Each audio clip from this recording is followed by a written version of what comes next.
মোবাইলে কার সাথে কথা বলিস? বান্ধবীকে জিজ্ঞাসা করে, জান খাইছো? কি ডাক শুনছেন? জান খাইছো? মেয়ে যখন বলে না আজকে আমি খাবো না, রাগ করছি, তখন বলে সোনা রাগ করো না, তুমি না খেলে আমিও খাবো না। নিজের মা খাইছে কিনা খবর নাই না, নিজের বাবা খাইছে কিনা খবর নাই না। আর প্রেমিকা না খাইলে ওই হাইব্রিড যুবক রাগে অভিমানে ভাত খায় না। এরকম পোলাপান আছে না নাই? এখন আপনার মনটা কেমন এটাকে বোঝেন। সম্মানিত ভাইয়েরা আমার, আমি কথা বলবো পবিত্র কোরআনুল কারীমের 23 নম্বর সূরা। কত নাম্বার? জোরে বলেন কত নাম্বার? সূরা নাম্বার 23। বাতিলের হবে সাইজ ইনশাআল্লাহ বলেন। মোট আয়াত আছে 118, রুকু আছে 6টি। বিশ্বনবীর মক্কার জিন্দেগিতে এই সূরাটি নাজিল হয়েছেন। সূরাটির নাম সূরাল মুমিনুন। বলেন কি নাম? আল্লাহ তাআলা বিশ্বাসী বান্দাদের জন্য সূরাল মুমিনুন নাজিল করেছেন। যারা অবিশ্বাসী কাফের এদের জন্য আল্লাহ রাব্বুল আলামিন একটি সূরা নাজিল করেছেন। সূরাটির নাম কাফিরুন। জোরে বলেন কি নাম? আর একটু জোরে বলেন। কুল ইয়া আইয়ুহাল কাফিরুন। যারা অবিশ্বাসী আল্লাহ রাব্বুল আলামিন তাদের জন্য একটি সূরা নাজিল করেছেন, সূরার নাম হলো কাফিরুন। যারা বিশ্বাসী বান্দা আল্লাহ রাব্বুল আলামিন তাদের জন্য নাজিল করেছেন সূরাল মুমিনুন। কিন্তু যারা হলো দুদুল্যমান, দুই নৌকায় পা দিয়া চলে, মুখে বলে একটা, অন্তরে আর একটা, দুমুখ সাপ। বৃষ্টি যেই দিকে ছাতা ধরে সেই দিকে গোলালু মার্কা সব তরকারিতে চলে। ইসলাম নামের গাছের গোড়া কেটে মাথায় পানি ঢালে, ওদের নাম হলো কি? আরো আসতে বলেন, শুনলে মাইন্ড করতে পারে তো, মন খারাপ করবেন না। জোরে বলেন ওদের নাম কি? মুনাফিক। এই মুনাফিকদের জন্য আল্লাহ রাব্বুল আলামিন একটি সূরা নাজিল করেছেন। সূরাটির নাম হলো মুনাফিকুন। কথা বলে ঠিক কি না? মুনাফিক সেনা বড় কঠিন, ওরা ইসলাম নামের গাছের গোড়া কেটে মাথায় পানি ঢালে। কথা বলেন ঠিক কি না? চুপ করে থাক ধোঁকাবাজ, চোখে তোদের নাহি লাজ। চুপ করে থাক ধোঁকাবাজ, চোখে তোদের নাহি লাজ। গোড়া কেটে মাথায় ঢালো পানি, তোদের চিনি আর কতকাল করবি রে শয়তানি। এজন্য মুনাফিকদের স্বভাব হলো ইসলাম নামের গাছের গোড়া কেটে মাথায় পানি ঢালে। কথা বলে ঠিক কি না? আমার ভাইয়েরা মনে রাখবেন, অমুসলিমের দ্বারা ইসলাম যতটা না ক্ষতিগ্রস্ত হয়, নামধারী মুনাফিক মার্কা মুসলমানের দ্বারা ইসলাম সবচেয়ে বেশি ক্ষতিগ্রস্ত হয়। মনে রাখবেন, বৌদ্ধদের ভিতর থেকে মুনাফিকের জন্ম হয় না, খ্রিস্টানদের ভিতর থেকে মুনাফিকের জন্ম হয় না, মুসলিমের ভিতর থেকে মুনাফিকের জন্ম হয় না, মুনাফিকের জন্ম হয় মুসলমানের ভিতর থেকে। কথা বলেন ঠিক কি না? এই জন্য মুনাফিক হইতে সাবধান। আপনারা কি, আমরা যারা বসে আছি, আমরা কেউ কি মুনাফিক হতে চাই? জোরে বলেন, এরকম ইচ্ছা আছে? কিন্তু মনে রাখবেন, দাড়ি টুপি থাকার পরে লোকটা মুনাফিক হতে পারে, হজ করার পরে মুনাফিক হতে পারে। রাসূলের পিছনে নামাজ পড়ে লোকটা যদি মুনাফিক হয়, আপনার আমার পিছনে নামাজ পড়ে তার চাইতে বড়টা হবে। কথা বলে ঠিক কি না? এজন্য মুনাফিক হইতে সাবধান। এর আগে দেখেন নাই, ওরা সকালবেলা কোরআনের মাহফিল অনুমতি দিত, আবার সন্ধ্যাবেলায় পুলিশ পাঠায় বন্ধ করতো। বহুরূপী ছিল। কথা বলে ঠিক কি না? মুখে মুখে বলতো আমরা ইসলামের পক্ষের শক্তি, আর সারাটা জীবন ওরা ইসলামের বিরুদ্ধে কাজ করে গেছে। কথা বলে ঠিক কি না? এজন্য সম্মানিত ভাইয়েরা আমার, আমরা কেউ মুনাফিক হতে চাই না। আমরা পরিষ্কারভাবে কোরআন এবং সুন্নাহর আলোকে আজকের আলোচনা শুনবো ইনশাআল্লাহ। লিখেছেন তাফসীরুল কোরআন মাহফিল, আলোচনা তাফসীর ভিত্তিক হবে ইনশাআল্লাহ। সকলের দোয়া নিয়ে আল্লাহর দয়া করুণা চেয়ে আমি আলোচনা শুরু করছি। আমার কোনো জ্ঞান নাই, জ্ঞান দেওয়ার মালিক কে? ক্বালু সুবহানাকাল ইলমা লানা ইল্লা মা আল্লামতানা ইন্নাকা আনতাল আলিমুল হাকীম। বলুন সুবহানাল্লাহ। জ্ঞান দেওয়ার মালিক কে? আমরা আল্লাহর কোরআন থেকে কথা বলবো। এই কোরআনের মধ্যে কোনো ভেজাল আছে? কোনো মিথ্যা আছে? কোনো ধোঁকা আছে? থাকবে কি করে? কিতাবটি নাজিল করেছেন কে? সে আল্লাহ রাব্বুল আলামিন বলেন, যালিকাল কিতাবু লা রাইবা ফি। এটি এমন একটি কিতাব, যেই কিতাবের মধ্যে কোনো সন্দেহ নাই, কোনো সংশয় নাই, কোনো মিথ্যা নাই, কোনো ধোঁকা নাই। There is no doubt. বলুন আল্লাহু আকবার। হুদাল লিল মুত্তাকিন। মুত্তাকি বান্দাদের জন্য গাইডলাইন হিসাবে, পথ প্রদর্শক হিসাবে আসমান থেকে কিতাবটি নাজিল করেছেন কে? সেই কিতাবের আলোচনা শুনতে রাজি আছেন তো ইনশাআল্লাহ? শুনলে লাভ না লস? লাভটা কি আমার আল্লাহ জানায় দিলেন। وإذا قرئ القرآن فاستمعوا له وأنصتوا لعلكم ترحمون সূরা আরাফ আয়াত নাম্বার 204 আমার আল্লাহ রাব্বুল আলামিন জানায় দিলেন তোমাদের সামনে যখন কোরআন পাঠ করা হয়, কোরআনের আলোচনা করা হয়, চুপ করে কান লাগিয়ে মনোযোগ সহকারে কোরআনের কথাগুলো শ্রবণ করো। যারা চুপচাপ কোরআনুল কারীমের কথাগুলো শ্রবণ করবে, আমার আল্লাহ রাব্বুল আলামিন আসমান থেকে তাদের উপরে আল্লাহর রহমত বৃষ্টির মতো নাজিল করবেন। বলুন সুবহানাল্লাহ। তাহলে কোরআনের কথাগুলো শুনলে লাভ না ক্ষতি? লাভটা কি? আমার আল্লাহ বলেন ওয়াযাক্কির ফাইন্না যিকরা তানফাউল মুমিনিন। সূরা জারিয়ার 55 নম্বর আয়াত আল্লাহ পাক জানিয়ে দিলেন, যারা আমার মুমিন বান্দা তাদের সামনে যখন কোরআন দেওয়াজ করা হয়, কোরআন থেকে উপদেশ দেওয়া হয়, এই কথাগুলো শোনার পরে আমার মুমিন বান্দাদের উপকারে আসবে। বলুন সুবহানাল্লাহ। তাহলে সূরার নাম সূরাল মুমিনুন। মোট আয়াত আছে 118, রুকু আছে 6টি। কোরআনুল কারীমের 23 নম্বর সূরা, 18 নম্বর পারার প্রথম সূরা। জবান ছেড়ে কণ্ঠ নাড়ায়া আমার সঙ্গে সবাই তিলাওয়াত করুন। আউযু বিল্লাহি মিনাশ শাইতানির রাজিম। বিসমিল্লাহির রাহমানির রহিম। বিতাড়িত মোরদাদ শয়তানের কাছ থেকে আল্লাহ পাকের কাছে আশ্রয় প্রার্থনা চাচ্ছি। পরম করুণাময় সিমদালু আল্লাহ তাআলার নামে শুরু করছি। যে কোনো কাজ শুরু হবে কার নামে? আল্লাহর নামে। কাজ শুরু করলে বরকত আছে না নাই? যে কোনো কাজের শুরুতে আমরা আল্লাহ তাআলাকে স্মরণ করব, তাহলে সেই কাজের ভিতরে কল্যাণ দেবেন কে? বরকত দেবেন কে? তাহলে আমার ভাইয়েরা এদিক খেয়াল করে শোনেন। আল্লাহ রাব্বুল আলামিন বলেন ক্বাদ ফালাহাল মুমিনুন। যে কোন আয়াত বা সূরা তাফসীর করতে হলে কোন প্রেক্ষাপটে, কোন সময় আল্লাহ তাআলা তার হাবিবের উপরে সেই সূরাটি বা আয়াতটি নাজিল করেছেন, সেই নাজিলের প্রেক্ষাপট জানা দরকার আছে না নাই? আরবিতে বলা হয় শানে নজুল। যদি শানে নজুল আলোচনা করা হয় তাহলে তাফসীর বুঝতে সহজ হয়। বলুন আল্লাহু আকবার। তাহলে সূরা আল মুমিনুন আল্লাহ তাআলা তার হাবিবের উপরে কোন প্রেক্ষাপটে, সেই নাজিলের প্রেক্ষাপটে একটু তুলে ধরা দরকার আছে না নাই? সময়কালটা একটু তুলে ধরা দরকার আছে না নাই? আমার ভাইয়েরা লম্বা করব না, সংক্ষিপ্ত করে বলে দেয়া যায়। বিশ্ব নবীর প্রিয় সাহাবী হযরত ওমর ফারুক রাদিয়াল্লাহু তাআলা আনহু বলেন, আমি মৌমাছির গুনগুন আওয়াজ শুনলাম। ডানে তাকায় মৌমাছি নাই, বামে তাকায় মৌমাছি নাই। বিশ্ব নবীর চেহারা মোবারকের দিকে তাকায় দেখি আমার নবীজি ফিস ফিস করে কি যেন তেলাওয়াত করতেছেন। হযরত ওমর ফারুক দেখে বলেন, আমার বোঝার বাকি রইল না, আসমান থেকে নবীজির উপরে কোরআনুল কারীম নাজিল হচ্ছে আর বিশ্ব নবী কোরআনুল কারীম রিসিভ করতে ব্যস্ত। বলুন আল্লাহু আকবার। মৌমাছির বনবন ভনবন আওয়াজ হলে কোরআনুল কারীম নাজিল হয়। দপ্তরি ছুটির ঘন্টায় বাড়ি মারে টন টন আওয়াজ হলে, এরকম শব্দ হইলে কোরআনুল কারীম নাজিল হয়। নবীজি যখন ঘোড়ার উপরে থাকতেন, ওই সময় যদি কোরআনুল কারীম নাজিল হইতো, ওহির ভারে ঘোড়ার পাগুলো বালুর ভিতরে ডেবে যেত। নবীজি যখন উটের উপরে থাকতেন, ওই সময় যদি কোরআনুল কারীম নাজিল হইতো, ওহির ভারে উটের মাথা জমিনের সঙ্গে লেগে যেত। নবীজি এক সাহাবীর রানের উপরে মাথা রেখে আরাম ফরমাচ্ছেন, ওই সময় কোরআনুল কারীম নাজিল হচ্ছে। সাহাবী দেখে বলেন, আমার কাছে মনে হয় আমার রানটা ফেটে যাবে, আমার কাছে মনে হয় আমার রানের উপরে পাহাড় চেপে ধরা হয়েছে। তাহলে কোরআনুল কারীমের একটা আলাদা ওয়েট, আলাদা একটা ওজন আছে না নাই? জীবনের প্রথম ওই রিসিভ করতে গিয়ে নবীজির শরীর মোবারকে জ্বর পর্যন্ত এসেছিল। দীর্ঘ 23টি বছরে আল্লাহ রাব্বুল আলামিন বিশ্ব নবীজির উপরে কোরআনুল কারীম নাজিল করেছেন। এই কোরআনের শান কত, মর্যাদা কত! এমন মুসলমান 30, 40, 50 বছর বয়স হয়ে গেছে, আল্লাহর কোরআনটা খুলেও দেখে নাই। এমন কপাল পোড়াও আছে না নাই? মুসলমান যদি কোরআনের সাথে সম্পর্ক রাখতো, আজ পৃথিবীতে মুসলমানকে মারার মতো ক্ষমতা পৃথিবীর কোন জালেমের ছিল না। আজকে মুসলমান কোরআন থেকে, ইসলাম থেকে দূরে সরে যাওয়ার কারণে তামাম পৃথিবীর জালেমেরা মুসলমানদেরকে ফুটবলের মতো লাথি মারার সাহস পায়।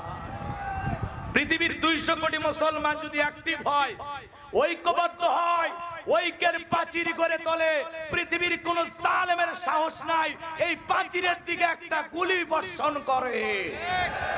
কিন্তু মুসলমান, দুঃখের বিষয়, আমরা বিভিন্ন দলে বিভক্ত, খেলা টেলি গুতাগুতি নিয়ে ব্যস্ত।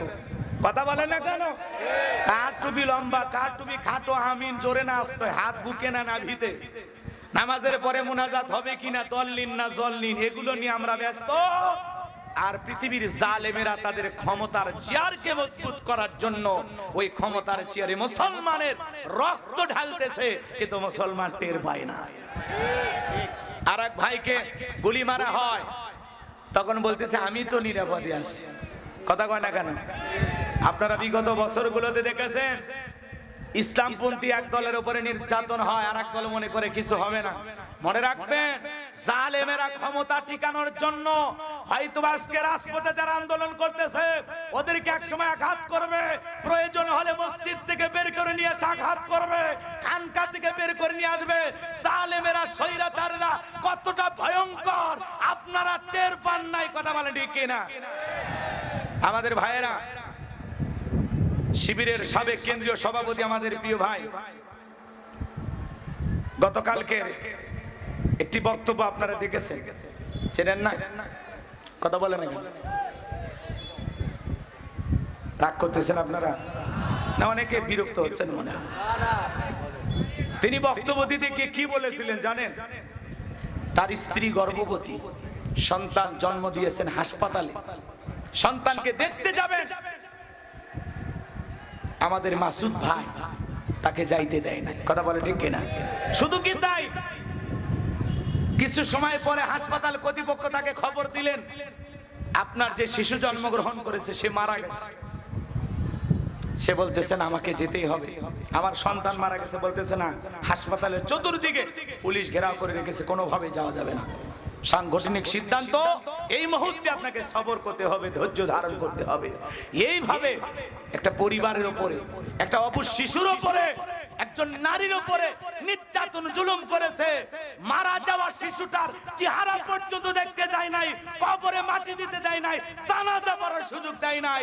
এই দুনিয়ার জমিনে আবারও তারা প্রতিষ্ঠিত হবে, এটা মেনে নেওয়া যায় না।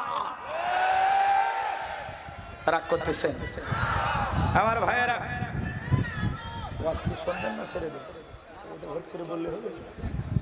কষ্ট হচ্ছে আপনাদের? যারা দিচ্ছে রেখে দেন। আমার ভাইয়েরা কষ্ট পাচ্ছেন আপনারা। এজন্য জুলুম যে কত প্রকারের, কি কি যাদের উপরে জুলুম হয়েছে তারা জানে। কথা বলে ঠিক কিনা? আপনাদের এই চুয়াডাঙ্গার জামাই মুফতি আমির হামজা ভাই, সে নিজে বক্তব্য দিতে কি বলে, আমার 11 ঘন্টা উল্টো দিক করে ঝুলাই রাখছে। বলেন তো এইরকম অপরাধ করছিল উনি, যে 11 ঘন্টা ঝুলাই পিঠে তাকে জিজ্ঞাসা করা লাগবে কেন নির্যাতন করেছিল? বোঝেন না? এরা আলেমদের কণ্ঠ স্তব্ধ করে দেওয়ার ষড়যন্ত্র করেছিল, কিন্তু পারে নাই। কথা বলে ঠিক কি না? ওরা তো জানে না ইসলাম এমন একটা মৌচাক, যত ঢিল মারবে, কথা কন না কেন, তত মৌমাছি তাদের পিছনে ধাওয়া করবে, পালানোর জন্য রাস্তাও খুঁজে পাবে না। কথা বলে ঠিক কি না? রাগ করতেছেন আপনারা? ক্ষমতার বড়াই অহংকার চিরকাল থাকে না। অনেক বড় বড় স্বৈরাচার জালেমের পতন হয়েছে, নব্য স্বৈরাচার যার জন্মগ্রহণ করবে ওদের পতন নিশ্চিত। কথা বলে ঠিক কিনা? আপনার কাজ আল্লাহর উপরে তাওয়াক্কুল করে, আল্লাহর উপরে ভরসা করে সত্যের পথে সুম্মাস্তাকামু, অবিচল অটল থাকবেন, পাটাকে আঁকড়ে ধরবেন, বিজয় সুনিশ্চিত ইনশাআল্লাহ। কিন্তু কথা কি, সবর করা লাগবে। কষ্ট হয় নাকি আপনাদের?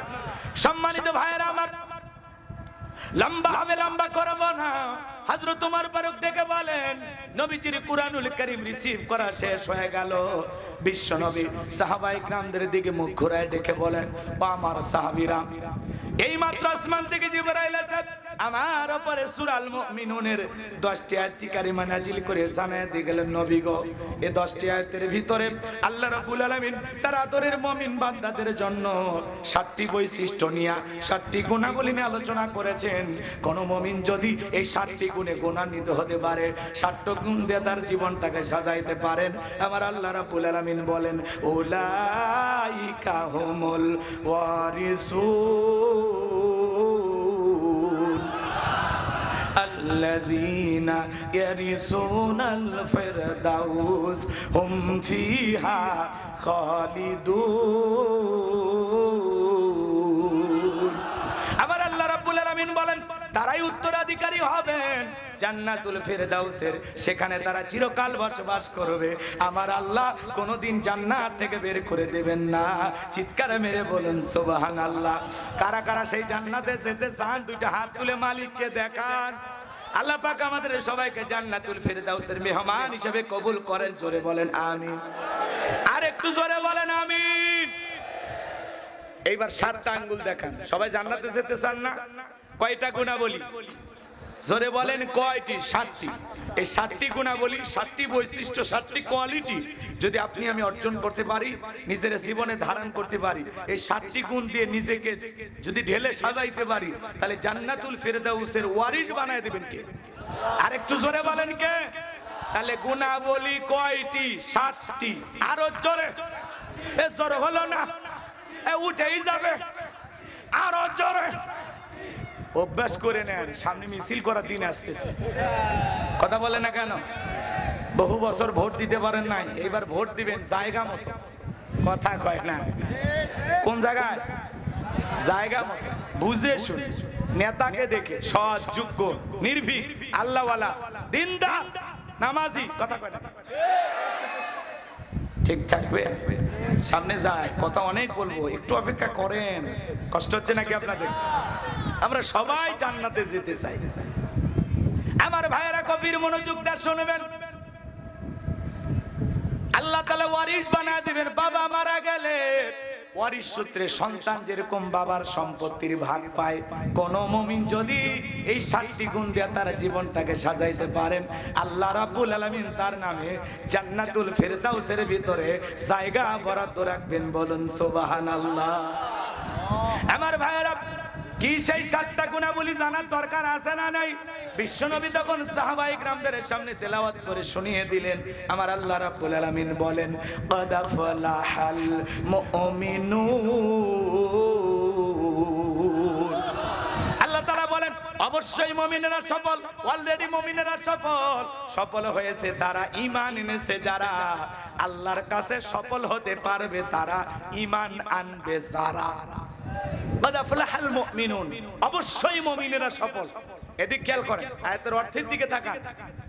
আল্লাহ তাআলা কি বলতেছেন? অবশ্যই মুমিনেরা সফল, অলরেডি মুমিনেরা সফল। সফল হয়েছে তারা, ঈমান এনেছে যারা। আমরা মনে করি ক্ষমতা থাকলে সফল, টাকা থাকলে সফল, যশ খ্যাতি থাকলে সফল। কথা কয় না? রাগ করতেছেন? আচ্ছা বলেন তো বাজান, ক্ষমতা থাকলে সফল হওয়া যায়? হ্যাঁ, বর্তমান পৃথিবীর সবচেয়ে বড় ক্ষমতাধর ব্যক্তি আমেরিকার প্রেসিডেন্ট, নাম হলো জো বাইডেন। এ যত বড় ক্ষমতাধর হোক না কেন, আপনাদের এলাকার চুয়াডাঙ্গায় জীবননগরে একটা বাজার, এটা বাজার না? এই জীবননগর বাজারে আল্লাহর একজন বান্দা সবজি বিক্রেতা করে, সবজি বিক্রি করে। আজান দেওয়ার পরে আল্লাহর গোলাম যদি মসজিদে গিয়ে মাথা নত করে আল্লাহকে সিজদা দেয়, বলেন তো বাজার, ওই পৃথিবীর বড় নেতা জো বাইডেনের চেয়ে ওই জীবননগরের সবজি বিক্রেতার দাম আল্লাহর কাছে কম না বেশি? তার মানে এক কথায় আপনারা জবাব দিতে পারলেন কেন? কারণ পরিষ্কার, জো বাইডেন বেঈমান, আর ওই সবজি বিক্রেতা কি? সবজি বিক্রেতা কি? ঈমানদার। তার মানে কি? পরিষ্কার কথা, ঈমান আছে যার, দাম আছে তার। ঈমান নাই, কোন বেঈমানের দাম আল্লাহর কাছে। পৃথিবী কাঁপানো বড় বড় লিডার আছে, রাশিয়ার প্রেসিডেন্ট পুতিন, উত্তর কোরিয়ার প্রেসিডেন্ট কাঠিং মারা মাল কিম জং, ভারতের দাদা। এরা যত বড় ক্ষমতাধর হোক, বাংলাদেশের একজন রিকশা চালক, ভ্যান চালক লোকটা যদি ইমানদার হয়, আজান দেওয়ার পরে মসজিদে গিয়ে মাথা নত করে যদি আল্লাহকে সিজদা দেয়, এই পৃথিবীর বড় বড় নেতাদের চাইতে ওই রিকশা চালক, ভ্যান চালক, ইমানদারের দাম আল্লাহর কাছে বেশি। তার মানে কি বুঝলেন? ইমানদাররা দুনিয়াতেও সফল, আখিরাতেও সফল। আর বেঈমানেরা ওরা ক্ষমতার দাম্ভিকতায়, অহংকারে দুনিয়াতে সফল হতে পারে, মরার পরে সবগুলোকে পিটাইয়া জাহান্নামে দেবেন কে? এই জন্য ক্ষমতা থাকলে বড় বড় কথা বলতে নাই। আজকে কই গেল কথা? কন না, মন্ত্রীরা সব কোথায় গেল? কোথায় কাদের কাকা? ওদের সারা দেশটা বড় লাগে ফাঁকা ফাঁকা। মন্ত্রীরা সব কোথায় গেল, এমপিরা সব কোথায় গেল, কোথায় কাদের কাকা, ওদের সারা দেশটা বড় লাগে ফাঁকা ফাঁকা। পালাবো না, পালাবো না, পালাবো না, পালাবো না বলতো কাদের কাকা, ওদের সারা দেশটা বড় লাগে ফাঁকা ফাঁকা। আইন মন্ত্রী আটকে গেল আইনেরই ফাঁকে, দাড়ি সারা দরবেশটারে ভণ্ড ভণ্ড লাগে। দাড়ি কেটে নৌকা চড়ে পালাচ্ছে, বড় লাগে ফাঁকা ফাঁকা। কি রাগ করছে?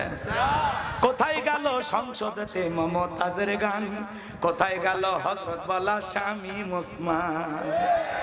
কি ডায়লগ বলে, খেলা হবে খেলা হবে, আজকে মাঠ পড়ে আছে কিন্তু স্বামী মুসলমান নাই। কথা কন না কেন? আমার ভাইরা লম্বা হবে, লম্বা করব না, একটু অপেক্ষা করেন বাজার, সামনে যাব মার হবে আর সাউন্ড হবে না। আজকে সবগুলোকে পিটাইয়া ভাঁজ করে দেব। কথা বলে ঠিক কি না? মন খারাপ করবেন না বাজান। দুর্নীতি করেছে যারা, চুরি করেছে যারা, এদেশের জনগণের উপরে জুলুম করেছে যারা, পালিয়ে গেছে তারা। আল্লাহ বলে তোরা চাইলি পদত্যাগ, আমি আল্লাহ এইটাতে সন্তুষ্ট না, আমি আল্লাহ ওদেরকে করব দেশ ত্যাগ। আমাদের চাওয়া কম, খালি পদত্যাগ করুন। কথা কয় না, এক দফায় এক দাবি পদত্যাগ চাই, এই তো স্লোগান দিয়েছেন তাই না? আরে দেখেন মানুষের জবান কি উল্টা পাল্টা বললো, রাজাকারের বাচ্চা। এই রাজাকার স্লোগান সারা দেশের মানুষ দিল, তুমি কে আমি কি। কথা কেন? তুমি কে আমি কি, কে বলেছে কে বলেছে? চেয়েছিলাম অধিকার, হয়ে গেলাম সরকার। কথা কয় না, কথা কয় না? এই নাইদার আসিম মাহমুদকে দেখলে ছোট ছোট মানুষ সরকার হয়ে গেছে। কথা কয় নাকি? সরকারের উপদেষ্টা দেখো, মানে বিশাল কিছু, ভাল লাগে না? কথা কয় না কেন? তার মানে এদেশের তরুণের রক্ত দিয়েছে, এদের রক্তের মাধ্যমে গণবিপ্লব ঘটেছে। কথা বলে ঠিক কিনা? এই জন্য তরুণ আর যুবকদের উদ্দেশ্যে বলতে চাই, তোমাদের মতো তরুণ আর যুবকদের রক্তের উপর ইসলাম প্রতিষ্ঠিত হবে। এই তরুণ আর যুবকদের রক্তের প্রয়োজন আছে না নাই? আমরা বলতে চাই তোমরা গণবিপ্লবের জন্য রক্ত দিয়েছো, আর একবার যদি এদেশে ইসলামকে প্রতিষ্ঠিত করার জন্য রক্তের প্রয়োজন হয়, কোন কোন যুবক দিতে রাজি? হাত তুলে দেখা।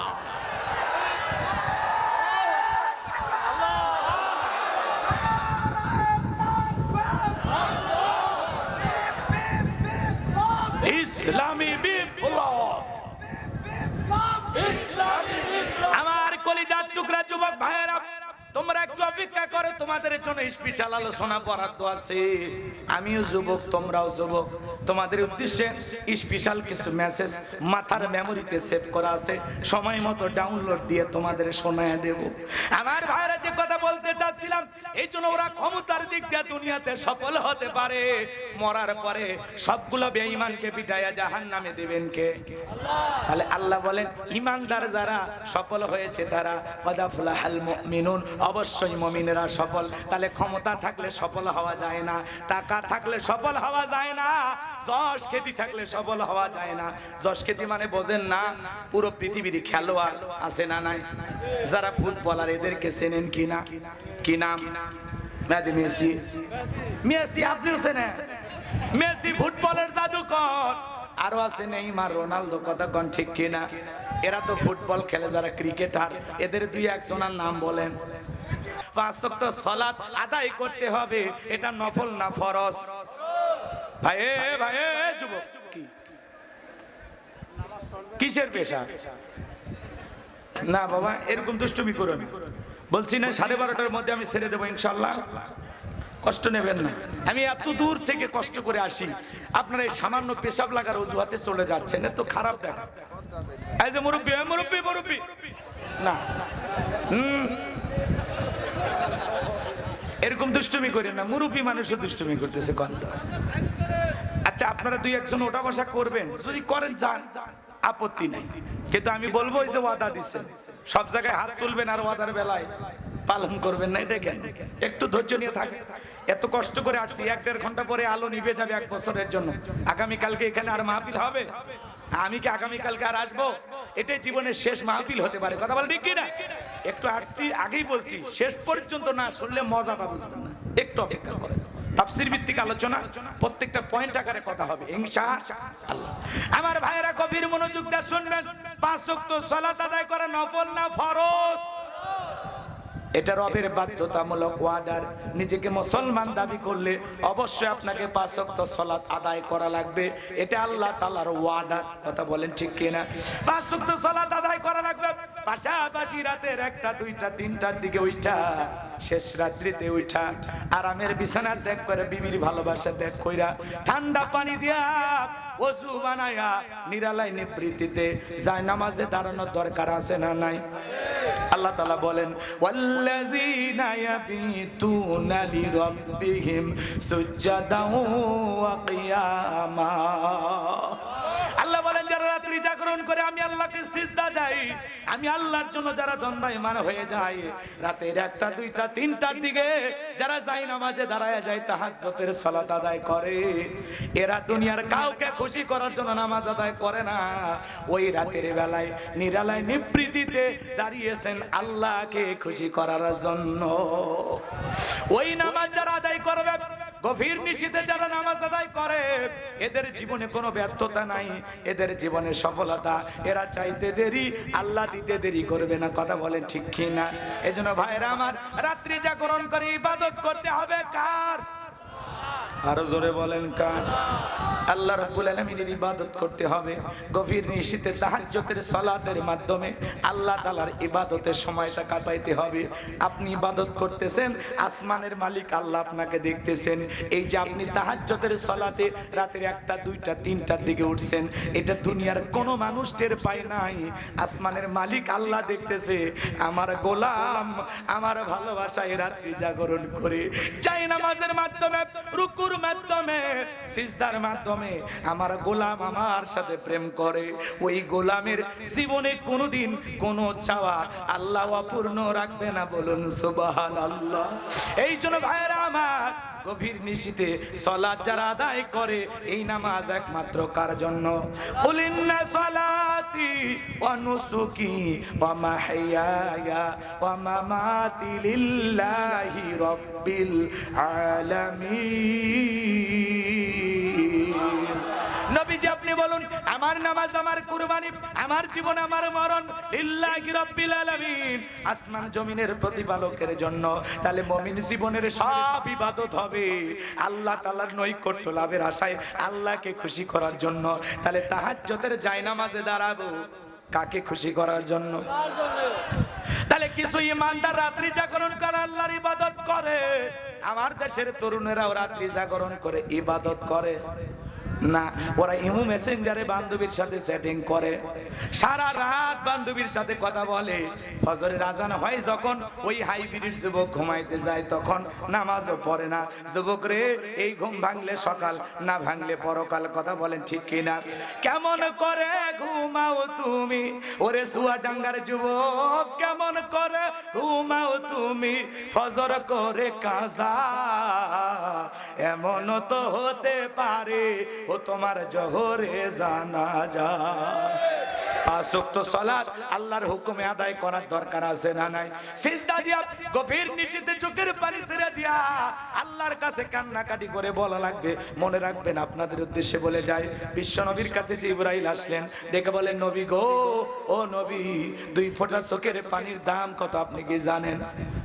আমার নবী ডেকে বলেন, জিবরাইল কি বলতে চাও বলো? জিবরাইল ডেকে বলেন, নবী গো, যে আল্লাহর ভয়ে 2 ফোঁটা চোখের পানি ফেলাইতে পারবে, এই 2 ফোঁটা চোখের পানি জাহান্নামের আগুনকে নিভাইয়া দেবে। আপনার 2 ফোঁটা চোখের পানির এত দাম, এত পাওয়া, জাহান্নামের আগুনকে নিভাইয়া দেবে। কিন্তু কখনো তো আল্লাহর ভয়ে, জাহান্নামের আগুনের ভয়ে, কবরের আযাবের ভয়ে তো কাঁদি না। আল্লাহ বলতেছেন, সিজদা দিয়ে চোখের পানি ছেড়ে দিয়ে আল্লাহর কাছে বলতে হবে, রব্বানা আসরিফ আন্না আযাব জাহান্নাম ইন্না আযাবাহা কানা গরামা। হে আমাদের রব, ওই কঠিন ভয়ঙ্কর জাহান্নামের আগুন থেকে আমাদের মুক্তি দাও। ওই জাহান্নামের আযাব শাস্তি সহ্য করার ক্ষমতা আমাদের নাই। ইন্নাহা সাআত মুস্তাকাররাম ওয়া মুকামা, নিশ্চয় আবাসস্থল হিসাবে বসতির জায়গা হিসাবে ওই জাহান্নাম কত না নিকৃষ্টতম একটা স্থান। জাহান্নাম সুখের জায়গা না, ওইটা হলো যন্ত্রণার কারখানা। ওই জাহান্নামের আগুনে যারা যাবে আল্লাহ তাআলা বলেন ইন্না জাহান্নামা কানাত মিরসাদা লিত্তাগিনা মাআবা লাবিসিনা ফিহা আহকাবা লা ইয়াযুকুনা ফিহা বারদাউ ওয়ালা শারাবা ইল্লা হামিমা ওয়া গাসসাকা। সূরা নাবার ভিতরে আল্লাহ পাক বলেন ইন্না জাহান্নামা কানাত মিরসাদা, নিশ্চয়ই জাহান্নাম ওতে রয়েছে ফুলসিরাতের কিনারায় আল্লাহর অবাধ্য বান্দাদের ধরার জন্য জাহান্নাম ওতে রয়েছে। এটা হলো অপরাধীদের থাকার আবাসস্থল। এখানে তারা যুগের পর যুগ বসবাস করবে। একজন মানুষ কত লক্ষ বছর কত কোটি বছর জাহান্নামের আগুনে জ্বলবে, এর সঠিক এলেম আর জ্ঞান আছে কার কাছে? ওই জাহান্নামের আগুনে মানুষ জ্বলতে জ্বলতে পুড়তে পুড়তে দুনিয়ার আগুনের চাইতে জাহান্নামের আগুনের পাওয়ার হলো 70 গুণ বেশি। ওই জাহান্নামের আগুনে জ্বলতে জ্বলতে পুড়তে পুড়তে দেহটা জ্বলে পুড়ে কয়লার মতো কালো হয়ে যাবে। জাহান্নামীরা যখন ক্ষুধার্ত হবে আল্লাহর কাছে খাবার প্রার্থনা করবে, আল্লাহ জাহান্নামী ফেরেশতাদেরকে বলবে আমার এই জাহান্নামী বান্দাদের হাতে খাবার পরিবেশন করো। জাহান্নামের তলদেশে এক ধরনের ফলের চাষ করা হবে, সেই ফলের নাম জাক্কুম, কাঁটাযুক্ত ফল। ওই ফলটা যখন জাহান্নামীদের হাতে দেওয়া হবে খাবার মনে করে গলার ভিতরে দেবে, ওই ফলটা গলার মাঝামাঝি আটকে যাবে, ভিতরেও যাবে বাইরে আসবে না। যত গলা নাড়াচাড়া করবে কাঁটাগুলো ফুটবে আর ফুটবে। আমার ভাইয়েরা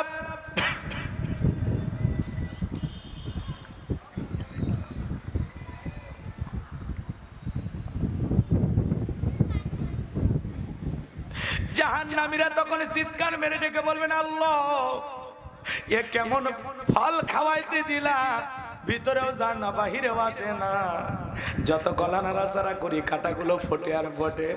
আল্লাহ আর সইতে পারি না।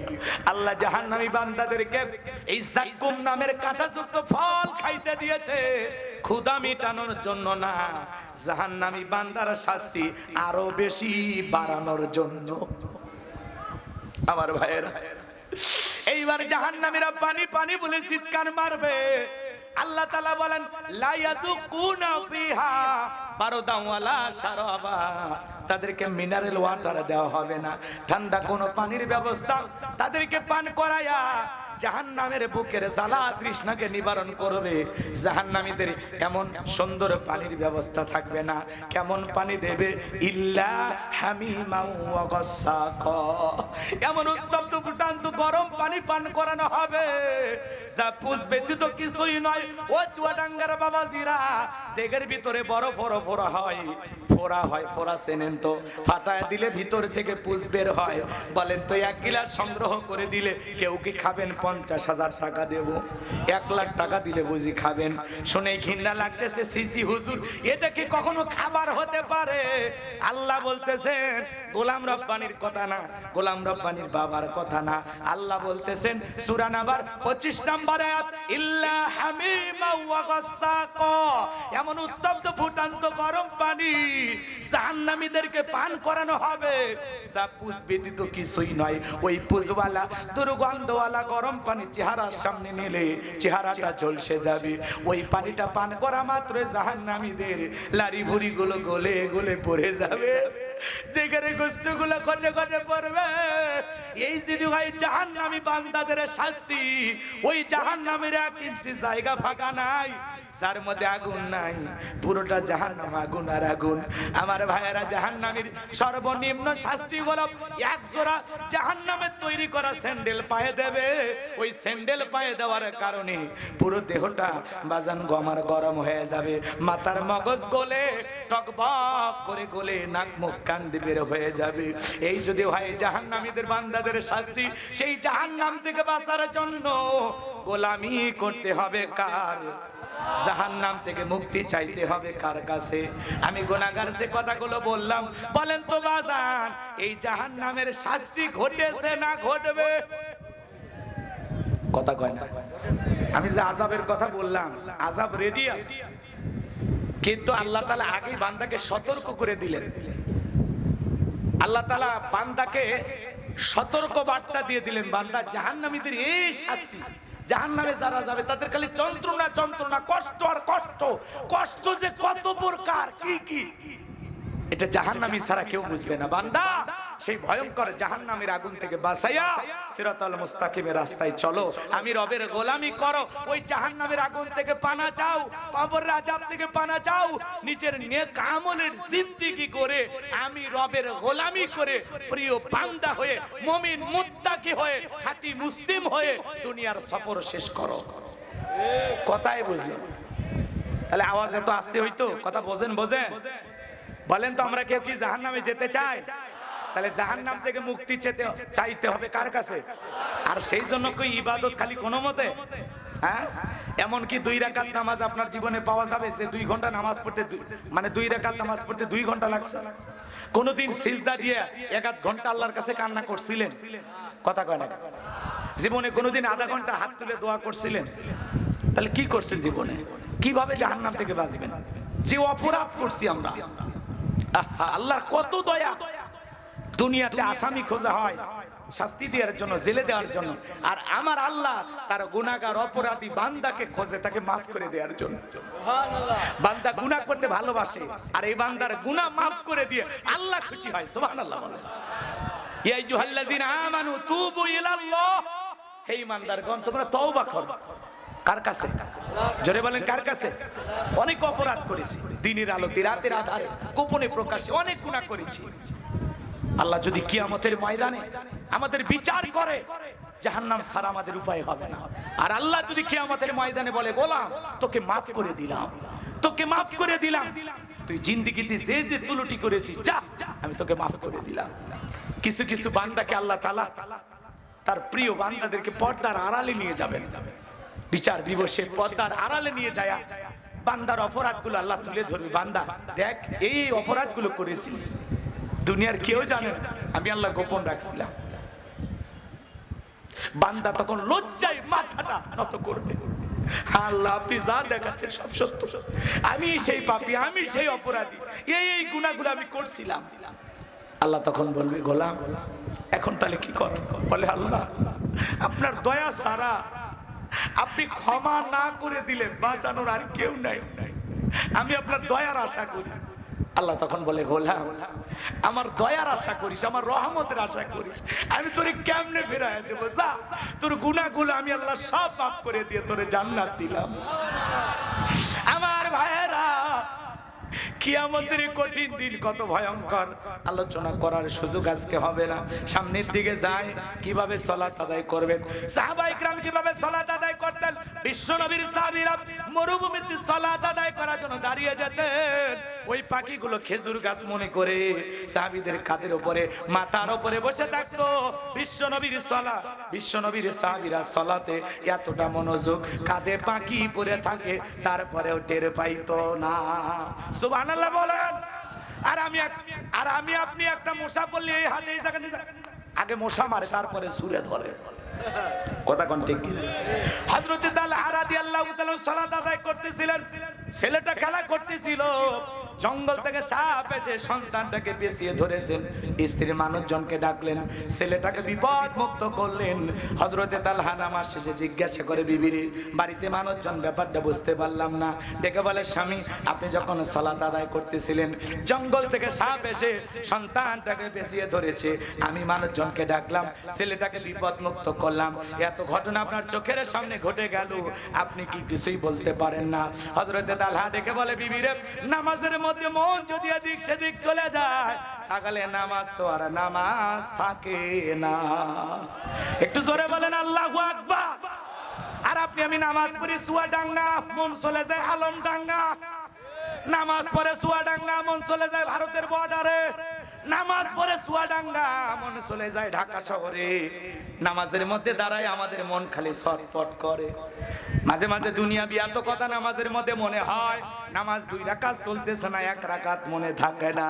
মাঝে মাঝে দুনিয়াবি এত কথা নামাজের মধ্যে মনে হয়, সিজদা 2টা হলো না 1টা হলো। নামাজের মধ্যে আমরা ব্রেক করে চিন্তা করি। এই হলো আমাদের নামাজ। নামাজে কোনো মনোযোগ নাই। একটা গবেষণায় বলা হয়েছে বাংলাদেশের কিছু কিছু মুসল্লিদের মন নামাজের মধ্যে 8 সেকেন্ডও স্থির থাকে না। আমাদের মন বড় অস্থির, আমাদের পাগল মন খালি ছটফট করে। এখন গোলাম রব্বানি কইলেই দোষ, কথা কয় না। ওই যে আমি আমার ওয়াজে বলি, শোনেন নাই? পাগল মোহন মন রে মন কেন উল্টো পাল্টা বলে, ও পাগল মন মন রে মন কেন মসজিদে না যায় রে, আল্লাহ রে কোন দুনিয়ায় পাঠাই লাই আমারে। রাগ করছেন আপনারা? সাইজ করো লাগবে, এগুলো বলবো, রাগজান করেন। বর্তমানের নারী পুরুষ সমান সমান মাপ, লম্বা চুল কাটিয়া আবার মাথায় লাগাই ক্যাপ, আল্লাহ রে কোন জামানায় পাঠাইলাই আমারে। হিন্দি গানের টান মারিয়া রাস্তা হাইটা যায়, আবার কারো সুরে সুরে বুকটা ফাইটা যায়, আল্লাহ রে কোন দুনিয়ায় পাঠাইলাই আমারে। জিন্সের প্যান্ট শার্ট পরিয়া রাস্তা হাইটা যায়, পুলানা মাইয়া ওইটা সেনা বড় দায়, আল্লাহ রে কোন দুনিয়ায় পাঠাইলাই আমারে। কানে পড়ছে দুল, কপালে পড়ছে টিপ, ঘাড়ে আছে ওড়না, কাছে যদি যা বলেন বিলকিস আপা কয় আমি আবু, কথা কয় না। বুখারী শরীফের স্পষ্ট হাদিস, আল্লাহ রাসূল বলেছেন কোন পুরুষ যদি নারীর বেশ ধারণ করে আর কোন নারী যদি পুরুষের বেশ ধারণ করে, আল্লাহর লানত তাদের উপরে। কথা বলে ঠিক কি না? এদেশে এত স্বাধীনতা আছে, এরপরে ঢাকা শহরে এক শ্রেণীর মা বোনেরা 2021 সালে আন্দোলন করলো পোশাকের স্বাধীনতা চাই। কি স্বাধীনতা? বলে দাদি নানি ব্লাউজ ছাড়া শাড়ি পরেছিল, আমরাও পরতে চাই, আপত্তি করি নাই। দাদি নানি ব্লাউজ ছাড়া শাড়ি পরেছিল, আপনারা বলেন তো আপনার আমার দাদি নানি ছিল কিনা? তারা 12 হাত শাড়ি দিয়ে পুরো দেহটা ঢাকছিল। ওরা কি কখনো শাড়ি পরে বিশ্ব রোডে আন্দোলন করে বলেছিল ও আমার নাতিরা দেখে যাও আমি তোমার দাদি আজকে শাড়ি পরেছি? বলে নাই। নানি বলেছিল? বলে না। আরে আগেকার দাদি নানি পুরুষের কণ্ঠের আওয়াজ পাইলো, যদি পুরুষের কণ্ঠের আওয়াজ পাইতো ঘরের কোনায় লুকাইতো, দেখা তো দূরের কথা, কথাও বলতো। আর এখনকার ডিজিটাল মা বোন বাড়ির দরজায় যদি কেউ ডাক দেয় বাদশা ভাই বাড়িতে আছে, বাদশার বউ দরজা খুলে দে, বলে কে আসছেন, কোথা থেকে আসছেন, কি বলতে চান, বাদশাকে খুঁজতেছেন? আমি তো বাদশার স্বামী, আসেন না ভিতরে চেয়ার দেই, একটু বসেন, একটা বিস্কিট খেয়ে যান। মেহমান বাড়ির সামনে থেকে চলে গেলে কেমন দেখা যায়? কি নরম ডাইলগ, কি সুর। আসেন একটা চা খেয়ে যাবেন অন্তত, এটুকু সুযোগ দেন না ভাই, প্লিজ আসেন না ভাই। এমন ভাবে ডাক দেয় মনে হয় মায়ের পেটের ভাই। এই অপরিচিত পুরুষের সাথে আপনার স্বামীকে খুঁজতে আসছে, আপনি যে দেখা করলেন, দেখা করা জায়েজ? জায়েজ না হারাম? জোরে বলে। আপনি বেপরদায় মানুষের সাথে দেখা করেন, লাজ লজ্জা কিছু নাই। এই জন্য মা বোনদের অনুরোধের ভাষায় বলে যাবো, মা আল্লাহর ফরজ বিধান, পর্দা মানলেই শান্তি, পর্দা মানলেই মুক্তি। কথা বলে ঠিক কিনা? পর্দা নারীর সিকিউরিটি দেবে, পর্দা নারীকে নিরাপত্তা দেখবে, পর্দাশীল নারীর উপরে আল্লাহর রহমত নাজিল হয়। আল্লাহ বলেন ওয়াকরনা ফি বুয়ুতিকুন্না ওয়ালা তাবাররাজনা তাবাররুজাল জাহিলিয়াতিল উলা, নারীরা তোমার ঘরের ভিতর অবস্থান করো, খবরদার জাহিলিয়াতি যুগের মেয়েদের মতো নোংরা অশ্লীল পোশাক পরে নিজের দেহকে প্রদর্শন করো না। কোন সম্ভ্রান্ত ভদ্র ফ্যামিলির মেয়ে বোরকা ছাড়া বাহিরে যেতে পারে না। কথা বলে না কেন? আর এখন ফেসবুকে এসে টিকটক করতেছে, কথা কয় না। শাড়ি পইরা রং ঢঙ্গের সাজ দিয়ে ফেসবুকে ছবি পোস্ট করতেছে, এরকম মহিলাও আছে না নাই? যাদের বউ টিকটক করে এরকম স্বামীও আছে, তবে আপনাদের এলাকায় নাই। মা বোনদেরকে বলো, মা আমি আপনাদের সন্তানের মতো, কারো ভাইয়ের মতো, বিনয় সহিত অনুরোধের ভাষায় বলে যায়, মা আল্লাহর রাস্তায় বেপরদায় বাহিরে যাবেন না। একটা নারী যদি ঢিলা ঢালা বোরকা পরে হাত মুজা পা মুজা লাগাইয়া রাস্তাতে হেঁটে যায়, মনের অজান্তে শ্রদ্ধা সম্মানে মাথাটা নত হয়। কথা বলেন। আর যে নারী বিউটি পার্লারে সাজ দিয়ে রং ঢং করে নিজের দেহের প্রদর্শন করে আর মনে করে যুবকেরা আমার দিক তাকায় আছে, আবার দুষ্ট যুবক যারা তারা বলে জিনিস একটা গেল, তখন মহিলা ডেকে বলে, এই অসভ্য যুবক, তোদের ঘরে কি মা বোন নাই? ওই যুবক তখন বলে, আমার ঘরে মা বোন আছে, কিন্তু তোমার মতো নির্লজ্জ বেহায়া বেপরদা না। আমার মা বোন বোরকা পরে, পর্দা করে। কথা কয় না কেন? এই জন্য মা বোনদেরকে বলো, মা পর্দা করেন, পর্দাই শান্তি। কথা বলে ঠিক কি না? যে নারীর যত লাজ লজ্জা বেশি, যে নারীর ভিতরে হায়া বেশি, শরম বেশি, আল্লাহর ভয় বেশি, ওই নারী কখনো নিজেকে প্রদর্শন করে রাস্তাঘাটে চলবে নিঃসন্দেহে। সে ফাতেমার চাইতেও ভালো পর্দা করার চেষ্টা করবে, যদিও সম্ভব নয়। এজন্য মা বোনদেরকে বলো, মা হযরতে ফাতেমা একটা ঘটনা মনে পড়ে গেছে, বলবো না? এখন না বলি, মা বোনদের উদ্দেশ্যে যদি হয় শেষে বলবো ইনশাআল্লাহ। আমার ভাইরা লম্বা হবে, লম্বা করার সুযোগ নাই। তাহলে নামাজের মধ্যে দাঁড়ায় আমাদের মন খালি জিকছে জিক যায়। কথা বলে ঠিক কে না? নামাজের মধ্যে মন খালি ছটফট করে, এভাবে নামাজ বলে নামাজ হবে না। আমার ভাইয়েরা, এক চাচা মুরব্বি এত তাড়াহুড়া করে ওযু করছে, এক ঠ্যাং না ধুইয়া মসজিদের মধ্যে ঢুকেছে। চাচা জামাত ধরার জন্য দৌড়ে গেছে, এদিকে লুঙ্গি খুলে গেছে। চাচা টের ভাই নাই, পেছন থেকে একজন ডেকে বলে, চাচা লুঙ্গি খুলে গেছে, আগে লুঙ্গি ঠিক করেন। কয় না, আগে জামাত ধরি। এরকম তাড়াহুড়া করে মসজিদে যাওয়া লাগবে না। আজান দেয় 15-20 মিনিট আগে। চাচা তখন আপনি কি করেন? কথা কয় না কেন? যখন জামাতের 1 মিনিট আছে খালি দৌড় মারতেছে। আছে না নাই? আছে না নাই? আমার ভাইয়েরা, এই জন্য আপনাদের উদ্দেশ্যে বলে যেতে চাই, নামাজ পড়তে হবে নামাজের মতো। আপনি আমি সালাত আদায় যখন করব, মনে মনে এই ভয় করব, আমি নামাজ আদায় করতেছি, আমার আল্লাহ আমাকে দেখতেছেন। এ যুবক, তুমি আমি যখন নামাজের মধ্যে দাঁড়িয়ে যাব, মনে মনে খেয়াল করব, আমি নামাজ আদায় করতেছি, আমার আল্লাহ আমার সামনেই দাঁড়িয়ে আছেন। ফাঁসির আসামি জীবনের শেষ মনে করে 2 রাকাত নামাজ যেভাবে আদায় করে জোহরের নামাজ আদায় করবা, আর মনে মনে খেয়াল করবা, এই জোহরের নামাজ আমার জীবনের শেষ নামাজ, আমি আসর পর্যন্ত আল্লাহর জমিনে নাও বেঁচে থাকতে পারি। কিন্তু আমরা নামাজ পড়ি 2 মিনিটে 2 রাকাত শেষ। একই সাথে ইমাম আর মুসল্লি জোহরের 4 রাকাত সুন্নতের নিয়ত বেঁধেছে, ইমামের 2 রাকাত হওয়ার আগে মুসল্লি 4 রাকাত শেষ। জিজ্ঞাসা করেছে, চাচা আমার 2 রাকাত হয় না আর আপনার 4 রাকাত শেষ? তখন বলে, হুজুর আপনাদের চর্চা কম। যখন আসে রমজান মাস, প্রত্যেকটা মসজিদে নামাজের প্রতিযোগিতা শুরু হয়, কোন মসজিদে কত তাড়াতাড়ি শেষ করা যায়। কথা বলেন। এজন্য নামাজ নিয়ে তামাশা করা যাবে? আল্লাহর ভয়ে একটু সময় নিয়ে 2 মিনিট এদিক খেয়াল করেন। 2 রাকাত পড়বেন 5 মিনিট লাগে, 4 রাকাত পড়বেন 10 মিনিট লাগে। আল্লাহ রাসূল বলেছেন, দুনিয়ার সব চোর, এদিক খেয়াল করেন, দুনিয়ার সবচেয়ে বড় চোর কে? যে নামাজ চুরি করে। সাহাবীরা বললেন, হুজুর নামাজ আবার কেমনে চুরি করে? বিশ্বনবী বললেন যে নামাজের সঠিকভাবে রুকু সিজদা করে না। কথা বলে ঠিক না? খালি এরকম মারতেছে, মুরগি ঠোকরের মতো মারতেছে। কথা কন না কেন? ওই এমন কায়দায় সিজদা দেয়, মনে হয় 2 রাকাতের 4 সিজদা একবারে মারলে ভালো হয়। দোয়া করব? কষ্ট হচ্ছে আপনাদের? তাহলে আল্লাহর ভয় একটু সময় নিয়ে আল্লাহকে রাজি খুশি করার জন্য, আল্লাহর নৈকট্য লাভের আশায় নামাজ আদায় করবেন। কারা কারা 2 হাত তুলে দেখান। আল্লাহ আমাদের সবাইকে 5 ওয়াক্ত সালাত আদায় করার তৌফিক দান করুন। জোরে বলুন আমিন। এইবার চলেন মুমিন বান্দার 2 নাম্বার গুনাহবলী। আল্লাহ রাব্বুল আলামিন বলেন, ওয়াল্লাযীনা হুম আনিল লাগবি মুরিদুন। মুমিন বান্দার 2 নাম্বার গুনাহবলী, অনার্থক কথাবার্তা বলা যাবে না।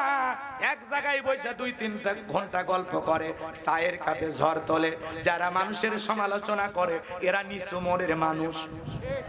এত সমালোচনা করে আপনার লাভটা কি? কথা কয় না কেন? এক জায়গায় বসে অমুক খারাপ তমুক খারাপ, এ ভালো না সে ভালো না, ওই করছে ওই করছে। আরে বেটা তুই কি করছিস? কথা কেন? তোমার খবর কি? কথা কয়। অমুকে সুদ খায়, অমুকে ঘুষ খায়, অমুকে এই করছে, অমুক তুই করছে, ওই হুজুর ওই করছে, ওই হুজুর সেই করছে। আর তোমার খবর? আমি তো আমাকে নিয়ে ব্যস্ত থাকি, আমার জিন্দেগির তুলুটিয়ে দিয়ে ভরা। আমি তো তালাশ করি আমার নিজের জীবনের ভুল। কথা বল ঠিক কি না? যারা এদিকে খেয়াল করেন, আগে সমালোচনা, গীবত, পরনিন্দা, সকল করি এগুলো করতে মহিলারা, এটা এখন পুরুষের ভিতরে ঢুকে গেছে। এখানে বলেন না কেন? এক জায়গায় হইলে 4-5 জন, এক জায়গায় হইলে দুনিয়ার সব গল্প ওনাদের কাছে। মনে হয় গীবত কমিটির সভাপতি, সেক্রেটারি বসে গেছে। আল্লাহর ভয় নাই। কথা বলেন ঠিক কিনা? আপনি জবান দিয়ে যা বলতেছেন, মা ইয়ালফিজু মিন কাউলিন ইল্লা লাদাইহি রাকিবুন আতীদ, বান্দা এমন কোন কথা বলে না যে কথা রেকর্ড করার জন্য আমার ফেরেশতারা নাই। আপনি জবান দিয়ে যা বলবেন, প্রত্যেকটা কথার জবাব আল্লাহর কাছে দেয়া লাগবে। এই জন্য মুমিন বান্দা জবান দিয়ে কথা বলবে ততটুকু প্রয়োজন যতটুকু। মুমিন বান্দা জবান দিয়ে সে কথা বলবে যে কথা বলে সব হয়। মুমিনের মুখ দিয়ে ভালো ভালো কথা উচ্চারিত হবে। কথা বলেন ঠিক না? এত সমালোচনা কেন করেন? যারা নিচু মনের মানুষ তারা মানুষের সমালোচনা করবে।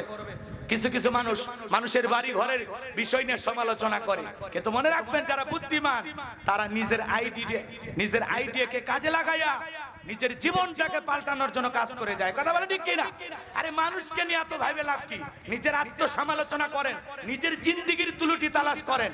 আমি তো নিজেকে নিয়েই পেরেশানিতে ব্যস্ত, আমার জীবন ভুল দিয়ে ভরা। কথা বলে ঠিক কিনা? এই জন্য ভাইরা আমার, নিজেদের জীবনের ভুল ধরার চেষ্টা করবো। আল্লাহ তৌফিক দান করো। জোরে বলুন আমিন। মুমিন বান্দার 2 নাম্বার গুণাবলী, আল্লাহ যদি মুমিন বান্দাকে টাকা দেয়, মুমিন বান্দা টাকা হলে সিনেমা হল বানাবে না, যাত্রা গানের আয়োজন করবে না, গানের কনসার্ট দেবে না, মদের বার দেবে না।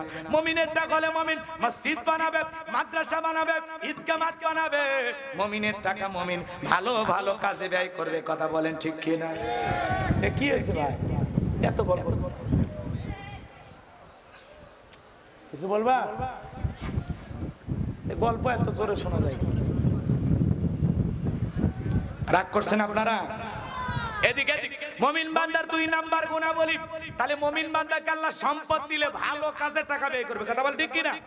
মুমিন বান্দার 2 নাম্বার গুণাবলী, হে যুবক, এই কান দিয়ে ইয়ারফোন লাগাইয়া অশ্লীল গান বাজনা শোনা যাবে না। কানের ভিতর ইয়ারফোন লাগাইয়া গান শোনো, রূপবানী নাচে কমর দোলাইয়া, আল্লাহর ফেরেশতারা কবরে নে পিটাবে ঝোলাইয়া ঝোলাইয়া। সিরাজগঞ্জের এক যুবক রেল লাইন পার হয়ে যাচ্ছে, কানের ভিতর ইয়ারফোন লাগাইয়া ট্রেন এসে ধাক্কা মেরে 3 টুকরা করে দিয়ে গেছে। মরার পরেও কানের ভিতর ইয়ারফোন লাগানো ছিল। এখন কবরে যা, ফেরেশতারা তোর জায়গা মতো বাদ্যযন্ত্র বাজায় দেবে। কথা বলেন ঠিক কিনা? এই কান আল্লাহ গান শোনার জন্য দেয় নাই। হক্কানি উলামা ইকরামদের বয়ান শুনতে হবে, ইসলামের সঙ্গীত শুনতে হবে, কোরআন তেলাওয়াত শ্রবণ করতে হবে, ভালো ভালো কথা কান দিয়ে শ্রবণ করা লাগবে। তাহলে মুমিন বান্দার 2 নাম্বার গুণাবলী, মুমিন বান্দা জবান দিয়ে সে কথা বলবে যে কথা বললে সব হয়। মুমিন বান্দা সেই কাজ সমাজে চালু করবে যে কাজ চালু করলে সব হয়। মুমিন বান্দা সেই জিনিস শ্রবণ করবে যেটা শুনলে সব হয়। এক কথায় সওয়াব আছে যেখানে, জোরে বলেন, সওয়াব আছে যেখানে আর গুনাহ আছে যেখানে। তাহলে আমরা আল্লাহর ভয়ে সকলেই নিজেকে গুনাহ থেকে বাঁচায় রাখার চেষ্টা করব ইনশাআল্লাহ। এইবার মুমিন বান্দার 3 নাম্বার গুণাবলী, যুবক রেডি? এই 3-এর পরিচয় যুবকেরা এসে গেছে। মুমিন বান্দার 3 নাম্বার গুণাবলী, ওয়াল্লাযীনা হুমুলিস যাকাতি ফাইলুন। মুমিন বান্দার 3 নাম্বার গুণাবলী, আল্লাহ যদি মুমিন বান্দাকে নিসাব পরিমাণে সম্পদের মালিক বানায় দেয়, মুমিন বান্দাকে আল্লাহ যদি ধনী বানায় দেয়, মুমিন বান্দা সক্রিয়ভাবে হিসাব করে করে কয় লাখ টাকার কয় হাজার টাকা যাকাত আসবে, কয় কোটি টাকার কয় লাখ টাকা যাকাত আসবে, প্রত্যেক বছর হিসাব করে করে যাকাত দেবে। কার ভয়ে? যাকাত দেওয়া নফল না ফরজ?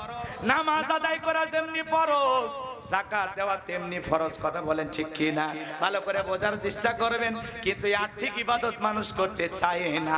যাকাত আসছে দারিদ্রতা বিমোচন করার জন্য, যাকাত আসছে অভাব মুক্ত সমাজ রাষ্ট্র দেশ করার জন্য, যাকাত আসছে রাস্তার এপারে গাছতলা এপারে 10 তলা এর ব্যবধানটাকে দূর করার জন্য, যাকাত আসছে সমাজের অবহেলিত সমস্ত মানুষের মুখে হাসি ফুটাইয়া সমাজে বেঁচে থাকার অধিকার প্রতিষ্ঠিত করার জন্য। বলেন আল্লাহু আকবার।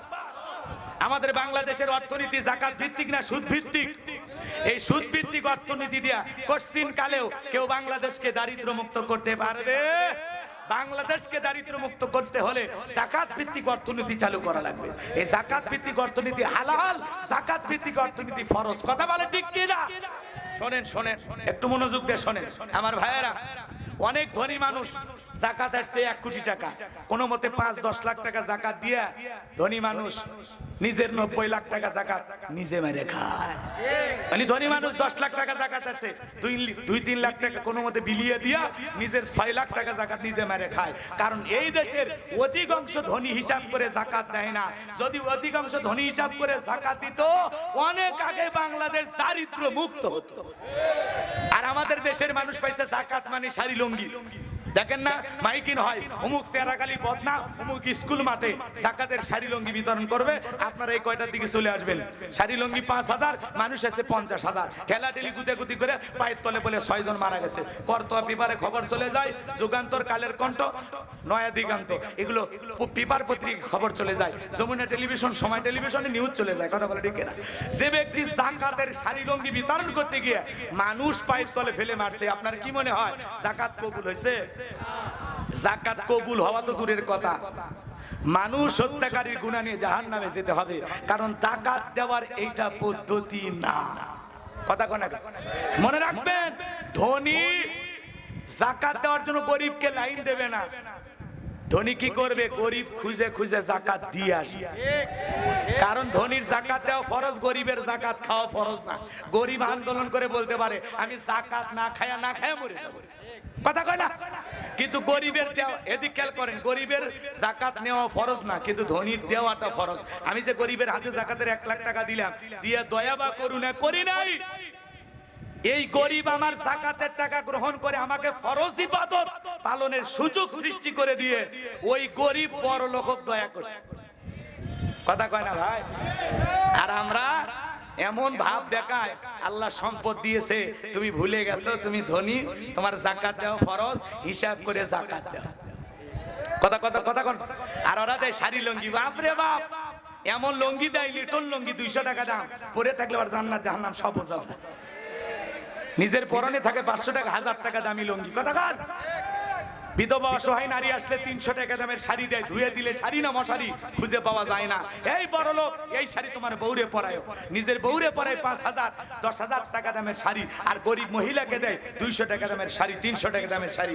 এরকম ধনী আছে না নাই? মনে রাখবেন, জাকাত মানে শাড়ি লুঙ্গি না।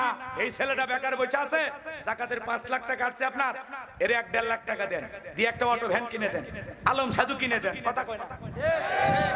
এর কর্মস্থানে ব্যবস্থা হয়ে গেল। এই ছেলেটা বেকার বসে আছে, এর একটা আপনি ওই সন্দেশপুর বাজারে একটা দোকান দিয়ে দেন।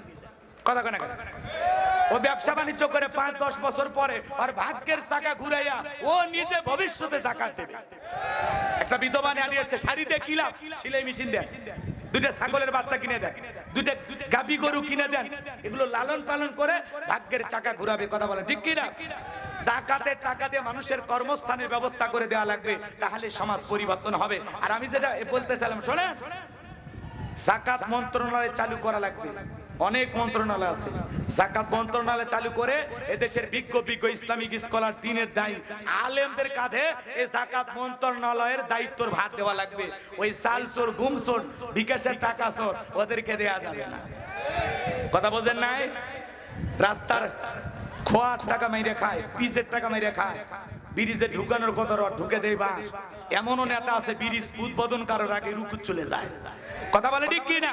ওই 100 টাকা ওদের হাতে দিলে হবে না। আর আমরা ওদের পিছনে স্লোগান দেই, বল্টু ভাইয়ের চরিত্র ফুলের মতো পবিত্র, নামাজ অনেক ওয়াক্ত, কাজা খাই 5 ওয়াক্ত, ঘুমসুরিতে পাকাপোক্ত, শয়তানের 1 নাম্বার ভক্ত, হুজুরদের জন্য খুবই শক্ত, সুশে খাই গরিবের রক্ত। ওই আবল তাবল নেতাকে আর প্রতিষ্ঠিত করা যাবে না। যারা মানবতার বন্ধু, মানবতার ফেরিওয়ালা, যারা নিজের টাকা খরচ করে রাজনীতি করে, এমন নেতাকে প্রতিষ্ঠিত করা লাগবে। আগামীতে সময় আসবে, দেখা যাবে আপনারা কি করেন। কোন দলক নির্বাচনে পাস করাবেন আমি বলবো না, ওটা আপনি বুঝে নেন। কথা বলে ঠিক কি না? এই দুনিয়ার জমিনে অনেক নেতা দেখেছেন, কথা কন না কেন? দেখেন নাই? শাসক দেখেন নাই? 53 বছরে অনেক নেতার শাসন দেখেছেন। আল্লাহর কোরআনটা দিয়ে দেশটা চললে কেমন দেখা যায়, কি দেখতে রাজি আছেন? কারা কারা এই জমিনে আল্লাহর আইন প্রতিষ্ঠিত করতে চান? 2 হাত তুলে দেখা। লিল্লাহি তাকবীর। আমার ভাইয়েরা কবির মনোযোগ দিয়ে শুনবেন, আলেমেরা কি করবে জানেন? এদেশের সমস্ত ধনীদের তালিকা করবে। কি করা লাগবে? ইনি ধনী মানুষ, বলেন ব্যাংকে কত, বালিশের নিচে কত, খাটের নিচে কত, গোপন সিন্ধুকে কত, বইয়ের অ্যাকাউন্টে কত, মেয়ের অ্যাকাউন্টে কত। আপনার যাকাত আসছে 2,75,72,500 টাকা দেন। ধনী যাকাত দেবে না, যাকাত আদায় করা লাগবে। পাই টু পাই হিসাব করে যাকাত কালেকশন করে গরিবের তালিকা করে সঠিক পদ্ধতিতে যাকাত বন্টন করলে 10 বছর পরে জরিপ করে দেখা হয়েছে একজন মানুষ বাংলাদেশে গরিব থাকবে না। মাত্র কয় বছর? কথা কয় না, রাগ করতেছেন আপনারা। 2 মিনিটে একটা ঘটনা বলে দেই। আল্লাহ নবী মুসা আলাইহিস সালামের নাম আপনারা শুনছেন, শোনেন নাই? আল্লাহ নবী মুসা কারুনকে যা বলে, কারুন রে যাকাত দিতে হবে। কারুন ডেকে বলে আমি যাকাত দেব না। আল্লাহ নবী মুসা আলাইহিস সালাম ডেকে বলে যাকাত না দিলে যাকাত আদায় করা হবে। মারহাবা। নবী মুসার রাগ কম না বেশি? আমার ভাইয়েরা, যে নবী রেগে গেলে মাথা টুপি ভেদ করে চুল খাড়া হয়ে যায়, যেই পয়গাম্বার আজরাইলকে পর্যন্ত থাপ্পড় বসায়া দেয়, যেই নবী এক ঘুষিতে কীর্তিকে দুনিয়ার থেকে ডিলিট করে দেয়, সুবহানাল্লাহ কোন, সেই নবী মুসা রেগে বলে কারণ যাকাত দিতে হবে। নবী মুসার চেহারার দিকে তাকাইয়া কারণ ডেকে বলে বুঝতে পারছি যাকাত দেয়া লাগবে, কিন্তু কত টাকা দিতে হবে? নবী মুসা আলাইহিস সালাম ডেকে বলে 2.5% দিতে হবে। কারণ ডেকে বলে আমাকে একটু সময় দেন, হিসাব নিকাশ করে দেখি কত টাকা দিতে হবে। এই কারণকে আল্লাহ পাক এত সম্পদ দিয়েছিল, 70টা উট লাগতো চাবি বহন করতে। চাবি যদি এত হয় তালা কত, আর তালা যদি হতে হয় সিন্ধুকে মাল কত, ছোট মাথায় ধরবে না।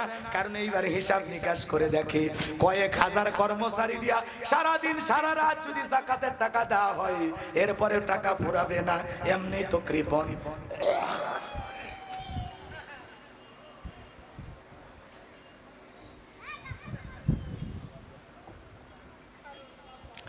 এমনি তো কৃপণ, পায়ে স্যান্ডেল দেয় না ক্ষয় যাবে বলে, গায়ে জামা পরে না ছিঁড়ে যাবে বলে, সেই কৃপণ কি এত টাকা যাকাত দিতে পারে? কৃপণ বোঝেন তো নাকি? আমার ভাইরা ভালো করে বুঝবেন। এইবার কারণ কি করলো জানেন? এলাকা একটা 2 নাম্বার মহিলা ছিল, যার নাম হলো সফদা। কৃপণের কথা বলে অনেকে হাসলেন। আমার এলাকায় এক কৃপণ ছিল জানেন? মাছ চেনেন না আপনারা? মাছের যে চাকা থাকে, আপনারা কি করেন? চাকা পেটি থাকে তো, এই চাকার অর্ধেক অংশ মানে মাছের যে মাঝখানে কাঁটা থাকে, এই পারে যে অংশ এটা সকালে খায়, আর বাকিটা আবার তুলে রাখে, ওটা আবার দুপুরে খায়। কথা কয় না কেন? গোস্ত যদি রান্না করে ওর বাড়িতে 200 গ্রাম 300 গ্রাম করে গোস্ত ম্যাপে ম্যাপে প্যাকেট করত। বিশ্বাস করেন 16 বিঘে জমির মালিক ছিল, বউ একটা মেয়েও একটা। মরার আগে বউ আর মেয়ে সব লিখে দিছে, পরে বাজারে যাবে 20 টাকা খরচ করবে, সেই টাকা ছিল না। কথা কয় না? কি লাভ এত কৃপণতা করে? কি লাভ? হালকা হালকা অ্যাঙ্গেলে না ডাইরেক্ট? এখন কিসের অ্যাঙ্গেল? এখন ডাইরেক্ট অ্যাকশন, অ্যাকশন, অ্যাকশন বলে অ্যাঙ্গেল চলে গেছে, এন্ড মার হবি ডাইরেক্ট, এন্ড ফাটা খ্রিস্টের মতো। কথা কোন ঠিক না? যে রাগ করতেছেন, লিল্লাহি তাকবীর। একটু অপেক্ষা করেন আমার ভাইয়েরা, যে কথা বলতে চাচ্ছিলাম, ওই 2 নাম্বার মহিলা সফদা নামের পতি তার কাছে কারণ চলে গেল, যা বলে সফদা তোরে 2 বস্তা টাকা দেব, বিনিময়ে আমার একটা কাজ করে দিতে হবে। অ্যাডভান্স হিসাবে 1 বস্তা টাকা আজকে দিয়ে দিলাম, আর আগামী কালকে মুসা আলাইহিস সালাম যেই মজলিসে দাঁড়ায়া ওয়াজ করবে, মানুষকে আল্লাহর পথে আহ্বান করবে, ওই ভরা মজলিসে একবার শুধু দাঁড়ায়া বলবি মুসা নবী দিনের বেলা ওয়াজ করে আর রাতের বেলা আমি সফদার সাথে রাত কাটাই। কথা বললেই এনাফ, বাকি যা করার আমি করব। 2 নাম্বার মহিলা রাজি হয়ে গেল। পরের দিন সকালবেলা আল্লাহর নবী মুসা আলাইহিস সালাম হাজার হাজার জনতার সামনে ওয়াজ করতেছে, হাজার হাজার মানুষ মনোযোগ দিয়ে নবী মুসা আলাইহিস সালামের আলোচনা শুনতেছেন। পয়গম্বর আল্লাহর পথে মানুষকে দাওয়াত দিতেছেন, আল্লাহর সাথে পরিচয় করায় দিতেছেন। সফদা নামের সেই মহিলা মুসা আলাইহিস সালামের আলোচনা শোনার পরে পাষাণ হৃদয় গইলা চোখ দিয়া পানি ঝরতেছে। কারণটাকে বলে সফদা তাড়াতাড়ি দাঁড়াও, বলেন আর একটু শুনি, বলেন আর শুনতে দেওয়া যাবে না। দুইজন লোক পাঠায় দিল, তাড়াতাড়ি করে সবটাকে দাঁড় করে দাও। ওরা এসে বলে সবটা নেতা 2 বস্তা টাকা দিতে চাইছিল, গতকাল রাত্রিতে 1 বস্তা টাকা দেওয়া হয়েছে, আজকে সাক্ষী দেওয়ার পরে আর 1 বস্তা টাকা রেডি আছে, নিয়ে বাড়ি চলে যাও। সবটা বলে আর একটু শুনি, বলে না শুনতে দেয়া যাবে না। দুইজন 2 হাত ধরে সবটাকে জোর করে দাঁড় করে দিল। যখন কারণ লাভ মেরে দাঁড়ায় গেল, তখন ডেকে বলে ডাইরেক্ট, ও নবী মুসা ওয়াজ বন্ধ কর। আল্লাহর নবী মুসাকে ডেকে বলে, ও নবী মুসা ওয়াজ বন্ধ করো। তাকায় দেখো 2 নাম্বার মহিলা দাঁড়াইছে। মহিলাটা 2 নাম্বার না 1 নাম্বার? আল্লাহর নবী মুসা কি জানে? রতনে রতন সেনে, কথা কোন ঠিক কি না? রাগ করেছেন বুঝে আপনারা? ডাইরেক্ট ডেকে বলে, ও নবী ওয়াজ বন্ধ করো। আজও পৃথিবীর জমিনে আলেমেরা যখন হক কথা বলতো, সুদের কথা বলতো, ঘুষের কথা বলতো, জিহাদের কথা বলতো, একামতে দিনের কথা বলতো, আল্লাহর জমিনে আল্লাহর আইনকে প্রতিষ্ঠিত করা লাগবে, কোরআনের সমাজ কায়েম করা লাগবে, এই কথা যখন বলতো, এক শ্রেণীর মানুষ তাদের কেউ বাধা দিত। বলতো, হুজুর আপনার ওয়াজ লাইন সারা। হুজুরের ওয়াজ লাইন সারা না, তোমার জীবন লাইন সারা, আর তুমি একটা তার সেরা। মসজিদে দাঁড়িয়ে সুদের কথা বলা যায় না, সুদ করুন হুজুর, এই ব্যবসার সাথে আমি জড়িত, খামাখা নিজেদের ঘরে মারামারি করার কি দরকার? এ কথা কয় না? এরকম আছে না নাই? এদেশের অধিকাংশ মসজিদগুলোর সভাপতি সুদখোর, ঘুষখোর, কলমের খোসা দিয়ে সারা জীবন কোটি কোটি টাকা দুর্নীতি করেছে। বৃদ্ধ বয়সে গ্রামে একটা বাড়ি বানাইয়া মসজিদের কাজ চলতেছে, বলতেছে ভাই সারা জীবন কি করলাম, গ্রামে তো আসি না, 10 লাখ দিলাম। মানুষ কই বাপরে বাপ, গ্রামে আসে 10 লাখ দিছে, একে তো মসজিদের সভাপতি বানান লাগবে। কিন্তু গ্রামের মানুষ ভুলেই গেছে এই সেই দুর্নীতিবাজ, চাকরি করেছিল আর কোটি টাকা ঘুষ খেয়েছিল। পাগল হয়েন না। একটা রিকশাওয়ালা 5 টাকা দান করেছে, হালাল ইনকাম, আল্লাহর কাছে কবুল হবে। কিন্তু একজন ধনী সুদখোর ঘুষখোর, ও 5 লাখ দিছে, কবুল হওয়া তো দূরের কথা, ভালো কাজে হারাম টাকা দেওয়ার কারণে আল্লাহ ওরে ডবল পিটেনি দিবে। কথা ঠিক কি না? এই জন্য আল্লাহ আমাদের হেদায়েত দান করেন। জোরে বলেন আমিন। ভুল করেছেন তওবা করেন, ফিরে আসেন, আল্লাহকে বলেন, আল্লাহ আমি অনেক ভুল করেছি, আমি দুনিয়ার সবচেয়ে পাপী, আমি যে পাপ করেছি, আমি যে অন্যায় করেছি, আল্লাহ আমার চাইতে বড় পাপী আর কেউ নাই। আল্লাহকে বলতে পারবেন না? পারবে তো ইনশাআল্লাহ, তাহলে আল্লাহ আমাদেরকে মাফ করে দেবেন। আমার ভাইয়েরা গভীর মনোযোগ দিয়ে শুনবেন। আল্লাহর নবী মুসা আলাইহিস সালাম অবাক হয়ে দাঁড়িয়ে আছেন। সবদাকে কারণ ডেকে বলে, সবদা তোমার যা বলার তুমি বলো, আমি তোমার সাথে আছি। সবদা ডেকে বলে, কারণ তুমি বৈশা পড়ো, আমি যেহেতু দাঁড়িয়েছি বলার জন্য আমাকে বলতে দাও। এইবার ডেকে বলে, ও জনগণ শোনো দিয়া মন, আমি জীবনে কোনোদিন মুসা নবীকে দেখি নাই, মুসা নবীর আলোচনা শুনি নাই। আজকে মুসা নবীকে দেখার পরে, আলোচনা শোনার পরে আমি সিদ্ধান্ত নিয়েছি আর খারাপ কাজ করব না, অশ্লীল কাজ করব না, আমি তওবা করে ঈমান গ্রহণ করব। আলেমদের ওয়াজ শুনে সুদখোর ঘুষখোর ভালো হয়ে যায়, বেনামাজি ভালো হয়ে যায়, দাড়ি কাটা যুবকটা দাড়ি রাখে, বেপরদায় চলা মা বোন পর্দা করে। আলেমদের ওয়াজের মাধ্যমে অনেক মানুষকে পরিবর্তন করে দেন তিনি কে? আল্লাহ। কষ্ট হয় বুঝে আপনাদের? আমার ভাইয়েরা হৃদয়ের কান পেতে গুনাহগারের কথাগুলো শ্রবণ করার চেষ্টা করেন। এইবার সবদা গতকাল রাত্রের গোপন বৈঠকে যে কথা হয়েছে, গোপন তথ্য ফাঁস করে দিয়ে বলে, এই কারণ কেন লাফালাফি করতেছে আপনারা জানেন? এই কারণ গতকাল রাত্রিতে আমার বাড়িতে গিয়েছিল, আমাকে 2 বস্তা টাকা দেবে বলে ওয়াদা করেছে, অ্যাডভান্স হিসাবে গতকাল রাত্রিতে 1 বস্তা টাকা দিয়েছে, আজকে সাক্ষী দেওয়ার পরে আর 1 বস্তা টাকা দেবে, বিনিময়ে আমাকে বলতে হবে মুসা নবী দিনের বেলা ওয়াজ করে আর রাতের বেলায় আমি সবদারের সাথে রাত কাটাই। কিন্তু আপনাদেরকে সাক্ষী রেখে বলতেছি, মুসা নবীর চরিত্র ফুলের চাইতে পবিত্র, ওই কারণ হলো আমি সবদার নিয়মিত ভক্ত। ওয়া মাকারু ওয়া মাকারাল্লাহ ওয়াল্লাহু খায়রুল মাকিরিন। খেলা কার? যে নবী মুসার বিরুদ্ধে গোপন ষড়যন্ত্র করেছিল, সেই সাক্ষীকে টাকা দিয়ে কিনেছিল, সেই সাক্ষী বলতেছে নবী নির্দোষ। আজও যখন আলেমদের বিরুদ্ধে দর্শনের সাক্ষী দেওয়ার জন্য যাদেরকে কেনা হয়েছে, কোরআনের পাকে আল্লামা সাঈদী হুজুর মারা গেলে হিন্দু মানুষ সাক্ষী দিয়ে বলে আল্লামা সাঈদীর কোনো অপরাধ ছিল না।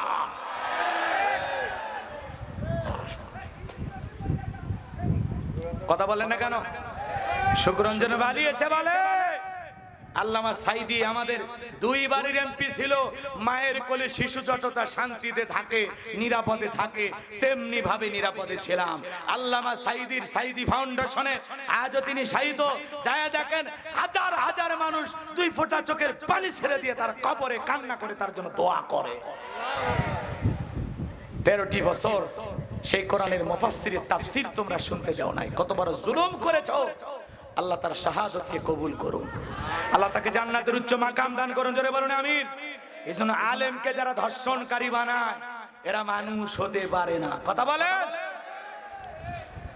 রাগ করতেছেন? মনে রাখবেন বাংলাদেশের কোন আলেম ধর্ষণকারী হতে পারে না। কথা বলে ঠিক কি না? ওরা ষড়যন্ত্র করেছিল এবং জাতির সামনে সেটা প্রকাশ হয়েছে, অপরাধ করেছে বিধায় পালিয়েছে। কথা বলে না কেন? অপরাধ না করলে পালানো দরকার কি? জনগণের জন্য যদি কাজ করত, মানুষের জন্য যদি কাজ করত, এই দেশের মানুষ বুক দিয়ে আগলায় রাখত। কিন্তু জনগণের প্রতি জুলুম করেছে। অন্ধ মানুষকে গাড়ি পোড়ানোর মামলা দিয়েছে, এর চাইতে লজ্জার কি হতে পারে? অন্ধ মানুষ গাড়ি দেখে, ও তো গাড়ি পোড়ানোর নাম করে ও তো খেরে ফেলে আগুন লেগে দিল। ও গাড়ি পোড়ানোর নাম করে বইয়ের গায়ে আগুন লেগে দিল। ও গাড়ি কোনটা চেনে? চেনে? অন্ধ মানুষ গাড়ি চেনে? এক মুরব্বী চাচা বাটুমালা আছে, চাচা মুরব্বী মন খারাপ করে ময়মন সিংহের বাড়ি, বাটুমালা মোবাইলও নাই, তাও চাচা যেটা ডিজিটাল মামলা, চাচা নাকি অপরাধ করছে। কথা কয় না কেন? এই সমাজে এগুলো হয়েছে কিনা ভাই? কষ্ট পাচ্ছে, বিরক্ত হয়েছে? লিল্লাহি তাকবীর। যারা ষড়যন্ত্র করেছে নিজের গর্তে নিজেই পড়েছে। মুসা আলাইহিস সালামের বিরুদ্ধে ষড়যন্ত্র করেছিল কারুন। আল্লাহর পয়গম্বর ডেকে বলে, আল্লাহ এই কারুনের কাছে যাকাত আদায় করতে গেছিলাম, ও আমার বিরুদ্ধে মিথ্যা তহমত দেয়, অপবাদ দেয়। আল্লাহ এটা তো মেনে নেওয়া যায় না। আপনি জমিনকে অর্ডার দেন, জমিন যেন কারুনের ধন সম্পদ শহরে গ্রাস করে ফেলে। আল্লাহ দোয়া মঞ্জুর করলেন। এইবার কারুনের ধন সম্পদ সহ হাঁটু পর্যন্ত জমিনের ভিতরে চলে গেছে। কারণ বলে ব্যাপার না, দেহে শক্তি আছে, উঠতে পারবো। হাঁটু পর্যন্ত চলে গেছে, বলে ব্যাপার না, উঠতে পারবো। এইবার কোমর পর্যন্ত, মাজা পর্যন্ত চলে গেছে, তখন বলে না, ব্যাপার না, লাভ দিয়ে উঠতে পারবো। এবার গলা পর্যন্ত যখন জমিনের ভিতরে চলে গেছে, তখন ডেকে বলে, ও নবী মুসা, ধন সম্পদ যা আছে সব তোমার আর তোমার আল্লাহর, তুমি নিয়ে যাও, জানটা শুধু ভিক্ষা দাও। মুসা আলাইহিস সালাম ডেকে বলে, আল্লাহুস সামাদ, আমার আল্লাহ অমুখাপেক্ষী, আমার আল্লাহ কারো কাছ থেকে কিছু চায় না, নেয় না। কথা কয় না? আমার আল্লাহ শুধু দিয়েই যায়। তোর ধন সম্পদ সহ তুই জমিনের ভিতরে চলে যা, আর পৃথিবীর ইতিহাসে সাক্ষী থাক, তোর মতো যারা যাকাত না দিয়া সম্পদ জমা রাখবে, তোর মতো কৃপণতা করবে, কঠিন কিয়ামতের ময়দানে তুই কারুনের কাতারে দাঁড়ায় আল্লাহ তাদের বিচার করবে। এইজন্য যাকাত দিলে ধনীর সম্পদ কমে না বাড়ে? ধনী ধন বাড়ে। যাকাত দিলে সম্পদ কমে না, আল্লাহ আরো বৃদ্ধি করে দেয়। সুবহানাল্লাহ বলেন। তাহলে হিসাব করে যাকাত দিবেন। সূরা তাওবার ভিতরে আল্লাহ বলেছেন, যারা স্বর্ণ রূপা টাকা পয়সা জমা রাখে, আল্লাহর রাস্তায় খরচ করতে চায় না, কঠিন কিয়ামতের ময়দানে এই সম্পদ তার জাহান্নামের শাস্তির কারণ হবে। বিষাক্ত সাপ হয়ে তাকে এমন জোরে সবল মারবে, কামড় মারবে, দংশন করবে। তখন বলবি, এত জোরে কামড় মারলি কেন? তুই কে? তখন বলে, আমারে চিনিস না, আমি তোর দুনিয়ার মাল সম্পদ। কারি কারি টাকা ব্যাংকে জমায় রাখছেন, লাভ কি? ওই টাকা দিয়ে কর্মস্থানের ব্যবস্থা করে দেন। প্রত্যেক বছর হিসাব করে যাকাত দেবেন তো ইনশাআল্লাহ। আল্লাহ তৌফিক দান করুন। জোরে বলুন আমিন। এইবার মুমিন বান্দার 4 নাম্বার গুণাবলী। যুবকরা রেডি আছো বাবা? তাকবীর দিবা, লিল্লাহি তাকবীর। 4 নাম্বার গুণাবলী, ওয়াল্লাযীনা হুম লিফুরুজিহিম হাফিজুন। মুমিন বান্দার 4 নাম্বার গুণাবলী, নিজের যৌবনটাকে হেফাজত করা, নিজের যৌবনটাকে কন্ট্রোল করা। মুমিনের যৌবন হোটেলে বিক্রি হবে না, মুমিনের যৌবন পার্কে বিক্রি হবে না, মুমিনের যৌবন হালাল স্ত্রীর কাছে খরচ হবে। কথা বলেন ঠিক কি না? হে যুবক, আল্লাহ তাআলা বলতেছেন, ওয়াল্লাযীনা হুম লিফুরুজিহিম হাফিজুন। যারা নিজের যৌবনটাকে সংযত রাখে, নিজের যৌবনটাকে কন্ট্রোল করে, নিজের লজ্জাস্থানের হেফাজত করে। আল্লাহ রাসূল বলেছেন, তোমরা যদি 2টা জিনিসের সিকিউরিটি আমাকে দিতে পারো, 2টা জিনিসকে সংযত রাখতে পারো, কন্ট্রোল করতে পারো, একটা হলো 2 চলের মাঝখানে থাকা নরম জিহ্বা, আর 2-এর মাঝখানে থাকা লজ্জাস্থান। এই 2টা যদি কন্ট্রোল করতে পারো, হেফাজত করতে পারো, আমি আল্লাহ রাসূল তোমাদের জান্নাতের জিম্মাদারি নিলাম। হে যুবক, যৌবন বয়সে শয়তানের ওয়াসওয়াসায় পড়ে আমরা গুনাহ করি, কথা বলে ঠিক কিনা? যৌবনকালে শয়তান নানান ধরনের রঙিন স্বপ্ন চোখের সামনে নিয়ে আসে, এই জন্য আমরা যৌবনকালে গুনাহ করতে ভালোবাসি। আর যৌবনকালের ইবাদত আল্লাহ ভালোবাসেন। আল্লাহ শিশুকালের হিসাব নেবেন না, হিসাব নেবেন যৌবনকালের। কথা বলে না কেন? যৌবনকালের ইবাদত ভালোবাসেন কে? কথা বলে না কেন? হে যুবক, মন খারাপ করছো? তাহলে যৌবনকালে ইবাদত করে সময় কাটাবো কার জন্য? এই যৌবনকাল কুরআন কুরবানি করবো কার জন্য? শোনো শোনো, একটা মুরব্বী চাচা, পৌষ মাস মাঘ মাস, ওই মুরব্বিক যদি বলা হয় চাচা 2000 টাকা দিয়ে পুকুর থেকে একটু গোসল করে আসেন, চাচা বলবি বাবা যে কুয়াশা যে ঠান্ডা পড়ছে, আমি কি পুকুর থেকে গোসল দিয়ে 2000 টাকা নেওয়ার মতো জীবিত থাকবো? কারণ মুরব্বী, দেহের ভিতরে কোনো শক্তি নেই, কথা কন। কিন্তু একটা যুবককে যদি বলা হয় 20 বছরের যুবক, হে যুবক 2000 টাকা দেব, এই পৌষ মাসে একটা পুকুর থেকে গোসল করে উঠে আসো, বলে টাকা রেডি করেন, কাপড় খুলছি। কারণ তার একটা স্পিরিট আছে, পাওয়ার আছে, কথা বলে ঠিক কিনা? শোনেন, যৌবনকালে লম্বা সময় নামাজে দাঁড়িয়ে থাকা যায়, ঠান্ডা পানিতে উযু বানানো যায়, লম্বা সময় রুকু করা যায়, লম্বা সময় সিজদা দেওয়া যায়। আর বৃদ্ধ বয়সে লম্বা সময় রুকু থাকলে মনে হয় ধাক্কা মারলে পড়ে যাবো, বেশি সময় সিজদায় থাকলে মানে দম আটকে আসবে, কথা বলা। এই জন্য যৌবন কালে আল্লাহর ইবাদত করতে হবে। হযরত আলী রাদিয়াল্লাহু তাআলা বলেন, তোমরা যৌবনে তাড়নায় গুনাহ করো, একদিন তোমাদের যৌবন থাকবে না, আমলনামায় গুনাহ ঠিকই লেখা থাকবে, কথা বলেন ঠিক কি না? হে যুবক, তুমি কি মনে করো জঙ্গল প্রেম করার জন্য মঙ্গল? জঙ্গলে কেউ না দেখলে একজন দেখেন, তিনি কে? আরো জোরে বলেন। 14ই ফেব্রুয়ারিতে ভালোবাসার গোলাপ ফুল নিয়ে ঘুরতেছো শেফালির পিছনে, পার্কে গেছো, বৈশাখ মাসে অন্না ধরে টান দিয়েছো, দুনিয়ার কেউ না দেখলে একজন দেখেছেন, তিনি কে? হ্যাঁ মুরব্বী চাচা, অনেকে ভাবতেছেন হুজুর আমরা তো বেঁচে গেছি। না চাচা, আপনার বয়স যখন 25 বছর 22 বছর ছিল, ওই যে সৈয়ালা নৌকায় চড়ে ওই যে নদীর ঘাটটা পার হয়, ওই যে কাশফুলের ওই সাইডে, মনে আছে? ওই দিনের ভিডিও কিন্তু আল্লাহর ফেরেশতারা করে রাখছে, কথা বলে ঠিক কি না? হে যুবক, রাত 2টার দিকে ওই যে উত্তর পাড়ার ওই যে সকিনার দরজায় ওই যে জানালা ফাঁকি দিয়ে ওই যে আমবাগানের সাইডে গল্প করলা, মনে আছে? ওই ভিডিও আল্লাহর ফেরেশতারা করে রাখছে, কথা বলে ঠিক কি না? এজন্য ভাইয়ের আমার, আল্লাহকে ভয় করুন, আল্লাহকে ভয় করুন। যুবক, যেখানে তুমি দাঁড়িয়ে গুনাহ করতেছো, মনে রাখবা দুনিয়ার কেউ না দেখলে আল্লাহ দেখতেছেন। এই জমিন একদিন তোমার বিরুদ্ধে সাক্ষী দেবে, তুমি কোথায় দাঁড়িয়ে কি করেছো। আল্লাহকে ভয় করো, আল্লাহকে ভয় করো। হে যুবক, এই রঙের যৌবন একদিন থাকবে না, জং ধরে শেষ হয়ে যাবে। এই কাঁচা দাড়ি একদিন সাদা হয়ে যাবে, এই টাইট চামড়া একদিন ঢিল হয়ে যাবে, যৌবনে পড়ে যাবে ফাটি, কথা বলে ঠিক কিনা? ও তোমার গহনা দিন ফু রাইয়া যাইবে, গহনা দিন ফু রাইয়া যাইবে, যৌবনে লাগবে ভাটি। ওই যে দেখো ডাকিতেছে তোমায় কবরের মাটি, ওই যে দেখো ডাকিতেছে তোমায় কবরের মাটি। যেদিন সন্ধ্যার আগে ডুববে রে বেলা, এক নিমিষেই ভেঙ্গে যাবে তোমার রঙ্গেরই মেলা। যেদিন সন্ধ্যার আগেই ডুববে রে বেলা, এক মিনিটেই ভেঙ্গে যাবে তোমার রঙ্গেরই মেলা। কারে দিবা তুমি জোরে ধমক, কারে দিবা তুমি জোরে ধমক, কার মাথায় বাংলাটি। ওই যে দেখো ডাকিতেছে তোমায় কবরের মাটি, বলেন বলেন। ওই যে দেখো ডাকিতেছে তোমায় কবরের মাটি। খবর পেয়ে আসবে আত্মীয় স্বজন, তোমারই চার পাশে বৈশা সবাই করিবে কান্দন। সাজাইবে তোমায় পরিপাটি, সাজাইবে তোমায় মনের মতন, কি সুন্দর পরিপাটি। ওই যে দেখো ডাকিতেছে তোমায় কবরের মাটি, ওই যে দেখো ডাকিতেছে তোমায় কবরের মাটি। কথা কোনে গেল? ঘুইরা মরো তুমি, ফিরা মরো তুমি মায়ারি পিছে, এত আশা ভালোবাসা সবই যে মিছে। কথা কয় না, কথা কয় না।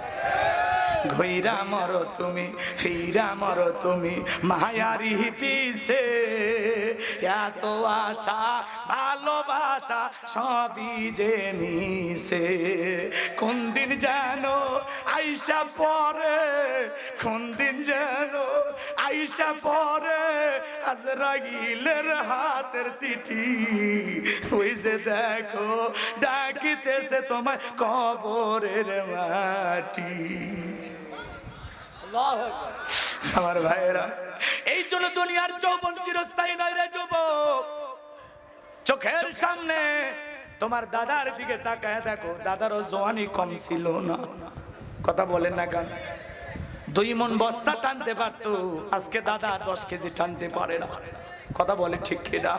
এই রঙের যৌবন একদিন জং ধরে শেষ হয়ে যাবে। এই জন্য যৌবন কালে ইবাদত করে সময় কাটাবো। যৌবন কালের ইবাদত আল্লাহ পছন্দ করেন, আল্লাহ ভালোবাসেন। এই জন্য যৌবন কালের ইবাদত করব। কঠিন কিয়ামতের ময়দানে আল্লাহ তাআলা যৌবন কালের হিসাব নেবেন। এ যুবক, তোমাদেরকে পায়ে হাত দিয়ে অনুরোধের ভাষায় বলে যাই, এই দুনিয়ার জমিনে রং তামাশায় মেতে থাকো না, দুনিয়ার সৌন্দর্যের পেছনে পাগল হয়ে যায় না। আল্লাহকে ভয় করো, আল্লাহকে ভয় করো। যুবক রে, দুনিয়ার মহিলা দেখে পাগল হয়ে গেছো। হে যুবক, যৌবনের পরীক্ষা দিয়েছিলেন আল্লাহ নবী ইউসুফ আলাইহিস সালাম। 2 মিনিটে কি বলবো? জুলেখা গোপন কক্ষে নিয়ে গেছে, প্রত্যেকটা দরজায় তালাবন্দি। জুলেখা কাছে যায় আর বলে, দিলে বড় জ্বালা রে পাঞ্জাবিওয়ালা, হুজুর তো কিছুই বোঝে না, হুজুরে সবই বোঝে, নারীর চলা কলা বোঝে না। এইবার জুলেখা কাপড় ছিঁড়ে ছিঁড়ে দেবতার মুখগুলো ঢাকতেছে। ইউসুফ নবী ডেকে বলে, জুলেখা, কাপড়ে ঢাকিলে তুমি দেবতার মুখ, কি দিয়া ঢাকিবা তুমি বিধাতার মুখ? জুলেখা কাছে আসে আর ডেকে বলে, ইউসুফ, তোমার চোখ দুটা ভারী সুন্দর। ইউসুফ আলাইহিস সালাম ডেকে বলে, এই চোখ যে আল্লাহ সৃষ্টি করেছে সে আল্লাহকে ভয় করো। ইন্নী আখাফুল্লাহ। ইউসুফ আলাইহিস সালামের অন্তরে কার ভয়? আল্লাহর ভয় না। পয়গম্বর ডেকে বলে, আল্লাহ, জুলেখার মনের অবস্থা আমি বুঝতে পেরেছি, আল্লাহ একমাত্র আপনি পারবেন এখান থেকে আমার মুক্তির ব্যবস্থা করে দিতে। আল্লাহর পয়গম্বর আল্লাহর উপরে তাওয়াক্কুল করলেন, আল্লাহকে স্মরণ করলেন। বান্দা বিপদে পড়বে যখন আল্লাহকে স্মরণ করবে তখন ফাযকুরুনি আযকুরুকুম আশকুরুলি ওয়ালা তাকফুরুন। আল্লাহ ডেকে বলে, গোলাম, আমাকে স্মরণ করো, আমি আল্লাহ তোমাদেরকে স্মরণ করব। ডাকার মতো যদি ডাক দেন, অবশ্যই বান্দার ডাকে সাড়া দিতে আমার আল্লাহ রেডি আছে না নাই? দুনিয়ার কেউ যেটা শোনে না শোনে কে? দুনিয়ার কেউ যেটা দেখে না দেখে কে? আপনার উপরে যত জুলুম হোক, মিথ্যাচার হোক, অপবাদ হোক, যত মানুষ আপনাকে নিয়ে সমালোচনা করুক, কোনো কষ্ট মানুষের সাথে শেয়ার করবেন না, কোনো কিছু ফেসবুকে লিখবেন না। যা বলার সিজদায় লুটিয়ে আল্লাহর কাছে বলবেন। ওই ষড়যন্ত্রকারীরা একদিন পরাজিত হবে, হেরে যাবে, ওদের হিংসা জিতে যাবে আপনাদের ভালোবাসা। কথা বলে ঠিক কিনা? আলেমদের বিরুদ্ধে মিথ্যা তহমত অপবাদ ছড়াচ্ছে যারা, আল্লাহর কাছে একদিন বিচারের কাঠগড়ায় দাঁড়াবে তারা। কষ্ট হচ্ছে বুঝি? এদিক খেয়াল করেন বাজান গো আমার। আল্লাহর পয়গম্বর আল্লাহর উপরে তাওয়াক্কুল করে ডেকে বলে, আল্লাহ, আপনার উপরে ভরসা করে দৌড় মারার দায়িত্ব আমার, আর আপনার কুদরত থেকে তালা খুলে দেওয়ার দায়িত্ব আপনার। আল্লাহর পয়গম্বর নিজের ইজ্জতকে বাঁচানোর জন্য দৌড় মারলেন। গোপন একটা রুম, ইউসুফ আর জুলেখা ছাড়া কেউ নাই। আজকের বাংলাদেশের যুবক যদি এইরকম চান্স পায়, ছাড়তো। পার্কের সিবাগুলি পাইলো আর পীড়িতের 12 মাস। কথা কয় না কেন? রাগ করেছেন বুঝি? ইউসুফ নবী দৌড় মারলেন, প্রত্যেকটা দরজা আল্লাহর কুদরত থেকে খুলে গেল। একটু জোরে কি বলা যাবে? সুবহানাল্লাহ। শেষ দরজায় চলে গেলেন, জুলেখা পিছন থেকে মারছে থাবা, জামা ছিঁড়ে গেছে। ইউসুফ নবী বলে, জামা ছিঁড়ে যায় যাক, ইজ্জত দেওয়া যাবে না। আমার ভাইয়েরা, কথায় আছে, যেখানে বাঘের ভয় সেখানে রাত হয়। শেষ দরজায় যা তাকায় দেখে জুলেখার স্বামী আজিজ মিশর দাঁড়ায় আছে। স্বামীকে দেখা মাত্র জুলেখা নেকা কান্নার অভিনয় শুরু করে দিয়েছে। দেখেন না আপনারা, কিছু কিছু মহিলা কিছু বলার আগে কান্দে দিয়ে বলে, আমার কেউ নাই, কেউ নেই তো বেঁচে আছো কে?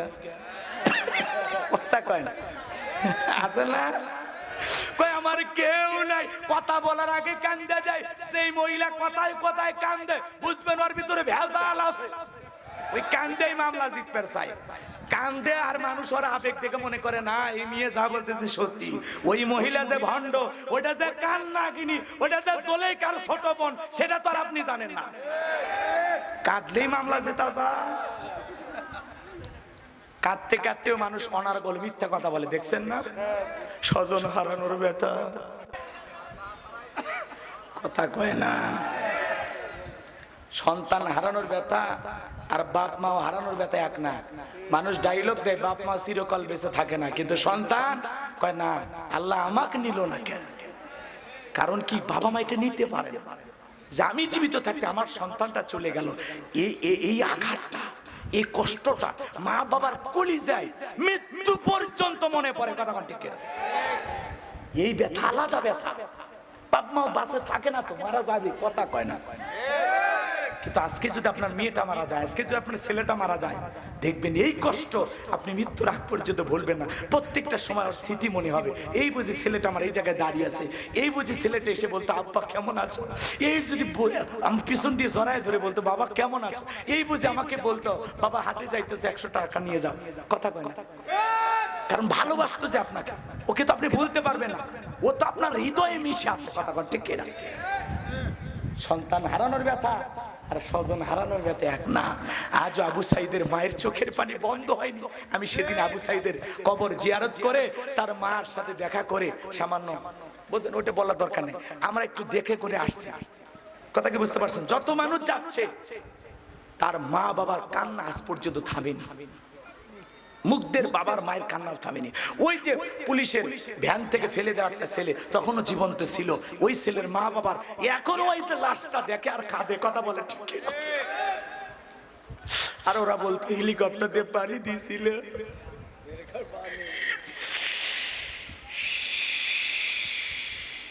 মেট্রো রেল ভাঙছে কান্দে, বিটিভি ভবন দেখে কান্দে, কিন্তু তরুণদের রক্ত, লাশ, এগুলো দেখে কাঁদে না। কারণ ওরা লাশের উপর দাঁড়িয়ে রাজনীতি করত।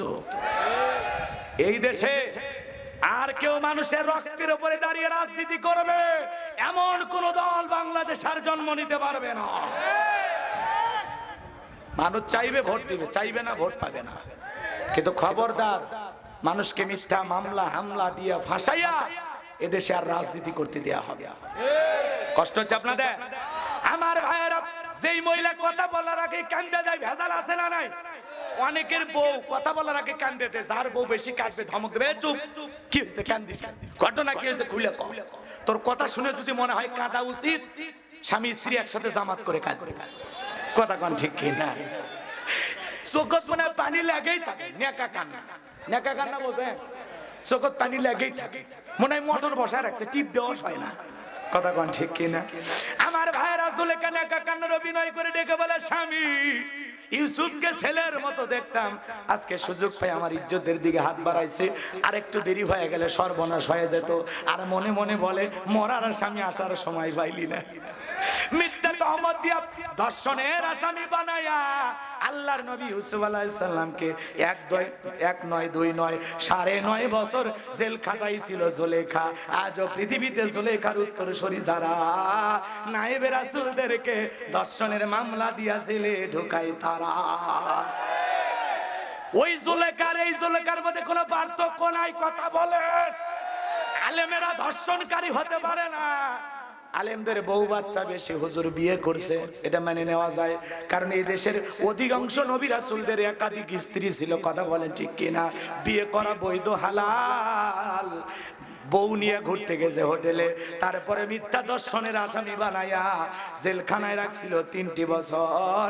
এই জন্য বাজান পরিষ্কার বুঝে নেওয়া লাগবে, ওরা ষড়যন্ত্রকারী, ওদের কথা বিশ্বাস করা যাবে না। এদেশের কোনো আলেম অবৈধ সম্পর্ক করতে পারে না, ধর্ষণকারী হতে পারে না, ওদের কথা বিশ্বাস করা যাবে। কি আজকে ভুল প্রমাণিত হয়নি? বলেন হয়েছে কিনা? যারা সাক্ষী দিয়েছে তারা বলতেছে না, আমাদেরকে টাকা দিয়েছে। কি দিয়েছে? আর একটু নাটকের মামলা করি, কথাকে বোঝা গেল। হুজুর বউ নিয়ে ঘুরতে গেছে, কাবির নামা, তোর দাদার কাবির নামায় ছিল, তোর দাদিরে জিজ্ঞাসা করিস তো। কথা বলেন না কেন? কাবির নামা, কাবির নামা কি নিয়ে ঘোরার জিনিস না? বউ সাথে নেই, যেটা আসল সেটা তো সাথে আছে। এদেশের কত পার্কে জোড়ায় জোড়ায় কবুতরের বাচ্চার মতো ছেলে মেয়ে বসে থাকে, ওখানে তোমাদের নজরদারি নাই। কত হোটেলে পাপের কাজ হয়, সেখানে নজরদারি নাই। পতিতালয়গুলো বন্ধ করে দেওয়ার ব্যাপারে তোমাদের কোনো সতর্ক বাণী নাই, তাদের কর্মস্থান করে দেওয়ার মতো তোমাদের চিন্তা ভাবনা নাই।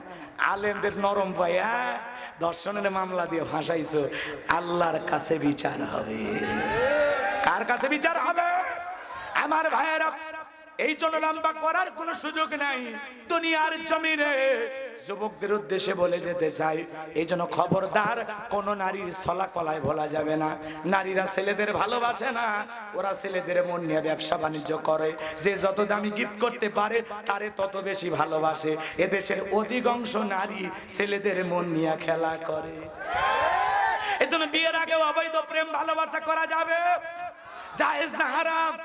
হালাল স্ত্রীকে ভালোবাসবেন, তার সাথে জীবনের সুন্দর সময়গুলো কাটাবেন।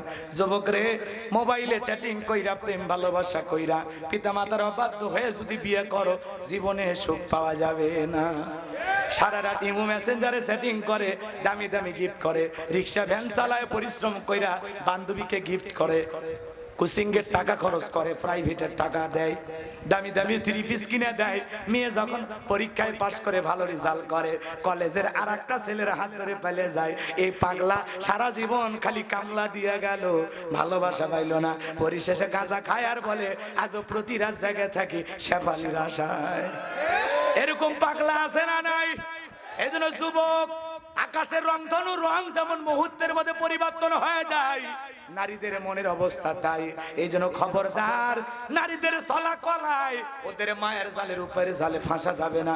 পুলিশে ধরলে বাঁচবি, রেবে ধরলে বাঁচবি, কিন্তু কোন নারীর ছলনার প্রেমে মায়ার জালে একবার যদি পা আটকে যায়, ফান্দে পড়িয়া বগা কান্দে রে, ওরা বিষাক্ত কালনাগিনীর চাইতেও খারাপ।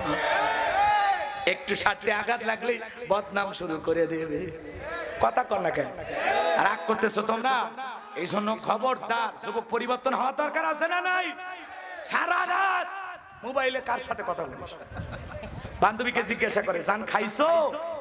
কি ডাক শুনছেন? জান খাইছো? মেয়ে যখন বলে না আজকে আমি খাবো না, রাগ করছি, তখন বলে সোনা রাগ করো না, তুমি না খেলে আমিও খাবো না। নিজের মা খাইছে কিনা খবর নাই না, নিজের বাবা খাইছে কিনা খবর নাই না। আর প্রেমিকা না খাইলে ওই হাইব্রিড যুবক রাগে অভিমানে ভাত খায় না। এরকম পোলাপান আছে না নাই? আপনাদের এলাকার ছেলের অবশ্য ভালো, কথা কয় না? রাগ করছেন আপনারা? তুমি যার লাগিয়া এমবি ভরো, তার তো বাটন ফোন না থাক, বলবো না, বলবো। তুমি যার লাগিয়া এমবি ভরো, তার তো বাটন ফোন। কেমন করে বুঝবে রে সে, কেমন করে বুঝবে রে সে, ডিজিটাল তোর মন। তুমি যার লাগিয়া এমবি ভরো, তার তো বাটন ফোন। মেসেজ দিলে সেন করে না, দেয় না তো রিপ্লাই। ভিডিও কলে বলবা কথা, ক্যামেরা তার নাই রে, ক্যামেরা তার নাই। ডিজিটাল এই যুগ জামানায়, ডিজিটাল এই যুগ জামানায়, অ্যানালগ তার মন। তুমি যার লাগিয়া এমবি ভরো, তার তো বাটন ফোন। প্রেম প্রীতি ভালোবাসা বিয়ের আগে নয়, মনের মধ্যে রাখো তুমি পরকালের ভয় রে, আল্লাহ তাআলার ভয়। গানের মধ্যে শিক্ষা আছে না? না, প্রেম প্রীতি ভালোবাসা বিয়ের আগে নয়, মনের মধ্যে রাখো তুমি পরকালের ভয় রে, আল্লাহ তাআলার ভয়। তবে তুমি মুক্তি পাবা, তবেই তুমি মুক্তি পাবা দোজখের আগুন। তুমি যার লাগিয়া এমবি ভরো, তার তো বাটন ফোন। কেমন করে বুঝবে রে, কেমন করে বুঝবে রে সে, ডিজিটাল তোর মন। তুমি যার লাগিয়া এমবি ভরো, তার তো বাটন ফোন। নিজে না খাইয়া এমবি তোলে, দেখা তো না, কিন্তু ওই পাশে মেয়েকে বলে একটু দেখবো, বলে আমার না বাটন। কি ফোন? Button phone. তখন বলতেছে আমি টাচ মোবাইল, আজকে রক্ত বিক্রি হলেও, কিডনি বিক্রি করে হলেও কিনে দেবো। কত বড় মগা আর কত বড় মফিজ পাগল, কথা বল। এই হালাল স্ত্রীকে একটা থ্রি পিস কিনে দাও, বউ খুশি হয়ে ভালোবাসবে। পাগলা, ঠিক আছে, মনে থাকবে। যে স্বামী তার স্ত্রীর মুখে এক লোকমা খাবার তুলে খাওয়ায়, আল্লাহ রাস্তায় সদকা করলে যে সব স্বামীর আমল নামায় আল্লাহ সেই সব লিখে দেয়। বিবিকে ভালোবাসুন, বিবির জন্য দামি দামি গিফট উপহার কেনেন, আপনার দাম্পত্য জীবনে আল্লাহ সুখের ব্যবস্থা করে দেবে।